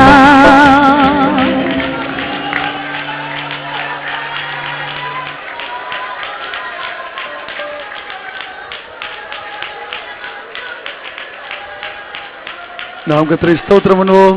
ஸ்தோத்திரம் ஸ்தோத்திரம் ஸ்தோத்திரம் ஸ்தோத்திரம். கர்த்தர் நம்முடைய மத்தியில் வந்து நம்முடைய கூட்டத்தை ஆசீர்வதித்தபடி ஸ்தோத்திரம் பண்ணுவோம். ஸ்தோத்திரம் ஸ்தோத்திரம் ஸ்தோத்திரம் ஸ்தோத்திரம். துதிக்கிற மகிமையாவும் கர்த்தருக்கே கொடுத்து ஸ்தோத்திரம் பண்ணுவோம். ஸ்தோத்திரம் ஸ்தோத்திரம் ஸ்தோத்திரம் ஸ்தோத்திரம். பிதா குமாரன் பரிசுத்த ஆவியானவருக்காய் ஸ்தோத்திரம் பண்ணுவோம். ஸ்தோத்திரம் ஸ்தோத்திரம் ஸ்தோத்திரம் ஸ்தோத்திரம். மீதி இருக்க சுத்திகரிப்பு கூட்டங்கள், அப்போது பந்தி, ஞானஸ்தான ஆராதனை எல்லாவற்றையும் கர்த்தர் ஆசீர்வதிக்க முடியாது ஸ்தோத்திரம் பண்ணுவோம். ஸ்தோத்திரம் ஸ்தோத்திரம் ஸ்தோத்திரம் ஸ்தோத்திரம். ஜனங்கள் திரும்பி போகும்போது கர்த்தரை சமூகம் கூட செல்ல முடியாது ஸ்தோத்திரம் பண்ணுவோம். துதிக்கிற மகிமையாவும் கர்த்தருக்கே கொடுத்து ஸ்தோத்திரம் பண்ணுவோம். ஸ்தோத்திரம் ஸ்தோத்திரம் ஸ்தோத்திரம் ஸ்தோத்திரம். ஜெபம் பண்ணுவோம். நேசிதான் நல்ல பிதாவே, விளைக்காம நன்றியோடு துதிக்கிறங்க தாவே, எமக்கு சூத்திரம். இந்த வாரம் முழுவதுமாய்க்கு தாவே தேவசமத்தில் இருக்க முடியாது தந்த கிருவேலுக்காய் சூத்திரங்க தாவே. அந்த எல்லா சுத்திகரிப்பு கூட்டங்க நீங்கள் பொருட்படுத்தி ஆண்டவரே இந்த கால வேலையிலையும் கூட ஆராதிக்க முடியாது நேரங்களுக்கு தந்த எல்லா கிருவேலுக்காம நன்றியோடு துதிக்கிறங்க தாவி. ஆண்டவரே எமக்கு சூத்திரம். சிலுவையில் அறைப்பட்டு தான் நாளை குறித்து அந்த கால வேலையும் கூட ஆண்டவரே நம்முடைய சமூகத்தில் நாங்கள் தியானிக்க முடியாது கர்த்தர் எங்களை கூட்டி சேர்த்த தயவுக்காய் சோத்திரங்க தாவி. இந்த கூட்டம் துவக்கம் முதல் முடிகிற வரைக்கும் நம்முடைய மகிமையான சமூகத்தை அனுபவிக்க முடியாது கர்த்தர் எங்களுக்கு தந்த எல்லா கிருபைகளுக்காக நன்றியோடு துதிக்கிறங்க தாவி. எமக்கு சோத்திரங்க தாவி. இந்த கால வேளையில் தேவசம் வந்து கொண்டு வந்த எல்லா தேவனுடைய பிள்ளைகளையும் கர்த்தர் ஆசீர்வதித்தபடி நாடுமா நன்றியோடு துதிக்கிறங்க தாவி. இந்த கால வேளையில் ஆண்டவரே சிலுவை கருத்தை தியானிக்க முடியாது கர்த்தர் தந்த கிருபைகளுக்காக நன்றியோடு துதிக்கிறங்க தாவி. ஆண்டவரே எமக்கு சோத்திரங்க தாவி சோத்திரங்க தாவி. ஆண்டவரே கெர்சமனே தொடங்கி கத்தாவி சிலுவையில கத்தாவி அறையப்படுறதுக்கு முன்னதாக கத்தர் பட்ட பாடுகளை எல்லாம் கத்தர் அந்த கால வேளையில் ஒன்றா தியானிக்க முடியாது எங்களுக்கு தந்த கிருபைகளுக்காக நன்றியோடு துதிக்கிறங்க தாவி. சிலுவையில் அறையப்பட்ட பிற்பாடு கத்தாவி மிக விதமாய் கத்தாவி அறையப்பட்டீர் என்பதை குறித்தும் கத்தர் எங்களோடு பேசினபடி நாடம்ப நன்றியோடு துதிக்கிறங்க தாவி. ஆண்டவரே எமக்கு சோத்திரங்க தாவி. நீர் எங்களுக்கு சிலுவையில் அறையப்பட்டீர்க்க தாவி. முழு சொட்டு ரத்தத்தையும் எங்களுக்கு சிந்தனபடி நாடும் நன்றியோடு துதிக்கிறங்க தாவி. எங்களுடைய அக்கிரமங்களுக்காக பாவங்களுக்காக எங்களை மீட்டு எடுக்க முடியாது, எங்களை ஆண்டவரே விளையாட பெற்றவர்களாய் மாற்ற முடியாது தாவி. எங்களுடைய முழு சொட்டு ரத்தத்தையும் சிந்தி எங்களை மீட்டு எடுத்த கிருபைகளுக்காக நன்றியோடு துதிக்கிறங்க தாவி. சோத்திரம் ஆண்டவரே சோத்திரங்க தாவி. நீர் எங்களுக்கு ஆய்ப்பட்ட எல்லா பாடுகளுக்காக சோத்திரங்க தாவி. நீ நொறுக்கப்பட்டீர், ஆத்மாவுடைய வேவலப்பட்டீர்க்க தாவி. எல்லா பாடுகளையும் எங்களுக்கு ஆய்ப்பட்டபடி நாளம்ப நன்றியோடு துதிக்கிறங்க தாவி. சோத்திரங்க தாவி. இந்த நாட்களுக்கு தாவி எல்லா பாடுகளையும் எங்களுக்கு ஆய்ப்பட்டபடி நாளுக்கு தாவி. இந்த நாட்கள் ஆண்டவரே எங்களுடைய ஜீவத்திற்கு தாவி. இனி ஆண்டவரை பாவம் செய்யாதபடி ஆண்டவரே நாங்கள் ஒரு பரிசுத்தமாக்கப்பட்டதான ஒரு ஜீவ செய்வர்களாய் காணப்பட கத்திருக்கிறதரும் வேண்டிக் கொள்கிறங்க தாவி. பாவத்துக்கும் பலவிதமான வல்லமைக்கு மறைத்தவர்களாய்க்க தாவி. இயேசுவை மாத்திர நேசிக்க முடியும் பாடுகளை எப்பொழுதும் சிந்தித்துக்க தாவி. மண்டையில் அதிகமாக நெருங்கி ஜீவிக்க கத்திருக்கிறதரும் வேண்டிக் கொள்கிறோம். அந்த கால வேளையில் கேட்டதான எல்லா சத்திய வசனங்களுக்கும் எங்களை முற்றிடமாக ஒப்பு கொடுத்து ஒவ்வொரு நாளும் ஜீவித்துக்கு தாவி. நம்முடைய அறிக்கையை எங்களை ஆயத்தப்படுத்திக் கொள்ள கத்திருக்கிறதரும் வேண்டிக் கொள்கிறோம். தொடர்ந்து நடக்கிற எல்லா கூட்டங்கள் ஜபங்கள் எல்லாவற்றையும் ஆசீர்வதித்து உடைய நாமத்தை மையப்படுத்த எங்களை தாழ்த்தி உடைய கரங்களில் தருகிறோம். உடைய மகிமையான நாளுக்கு ஆயத்தப்படுத்தும் இயேசுவின் நாமத்தை வேண்டிக் கொள்கிறோம் பிதாவே. ஆமென். நம்முடைய கர்த்தராகிய இயேசு கிறிஸ்துவின் கிருபையும் பிதாவாகிய தேவனுடைய அன்பும் பரிசுத்த ஆவியானவருடைய ஐக்கியமும் காவலும் நம்மோடு சகல பரிசுத்தவான்களோடு இன்று என்றைக்கும் கர்த்தரை வரிந்து இருப்பதாக. ஆமென். அல்லேலூயா அல்லேலூயா அல்லேலூயா. எல்லாருக்கும் ஸ்தோத்திரம். கர்த்தர் உங்களை ஆசீர்வதிப்பார்.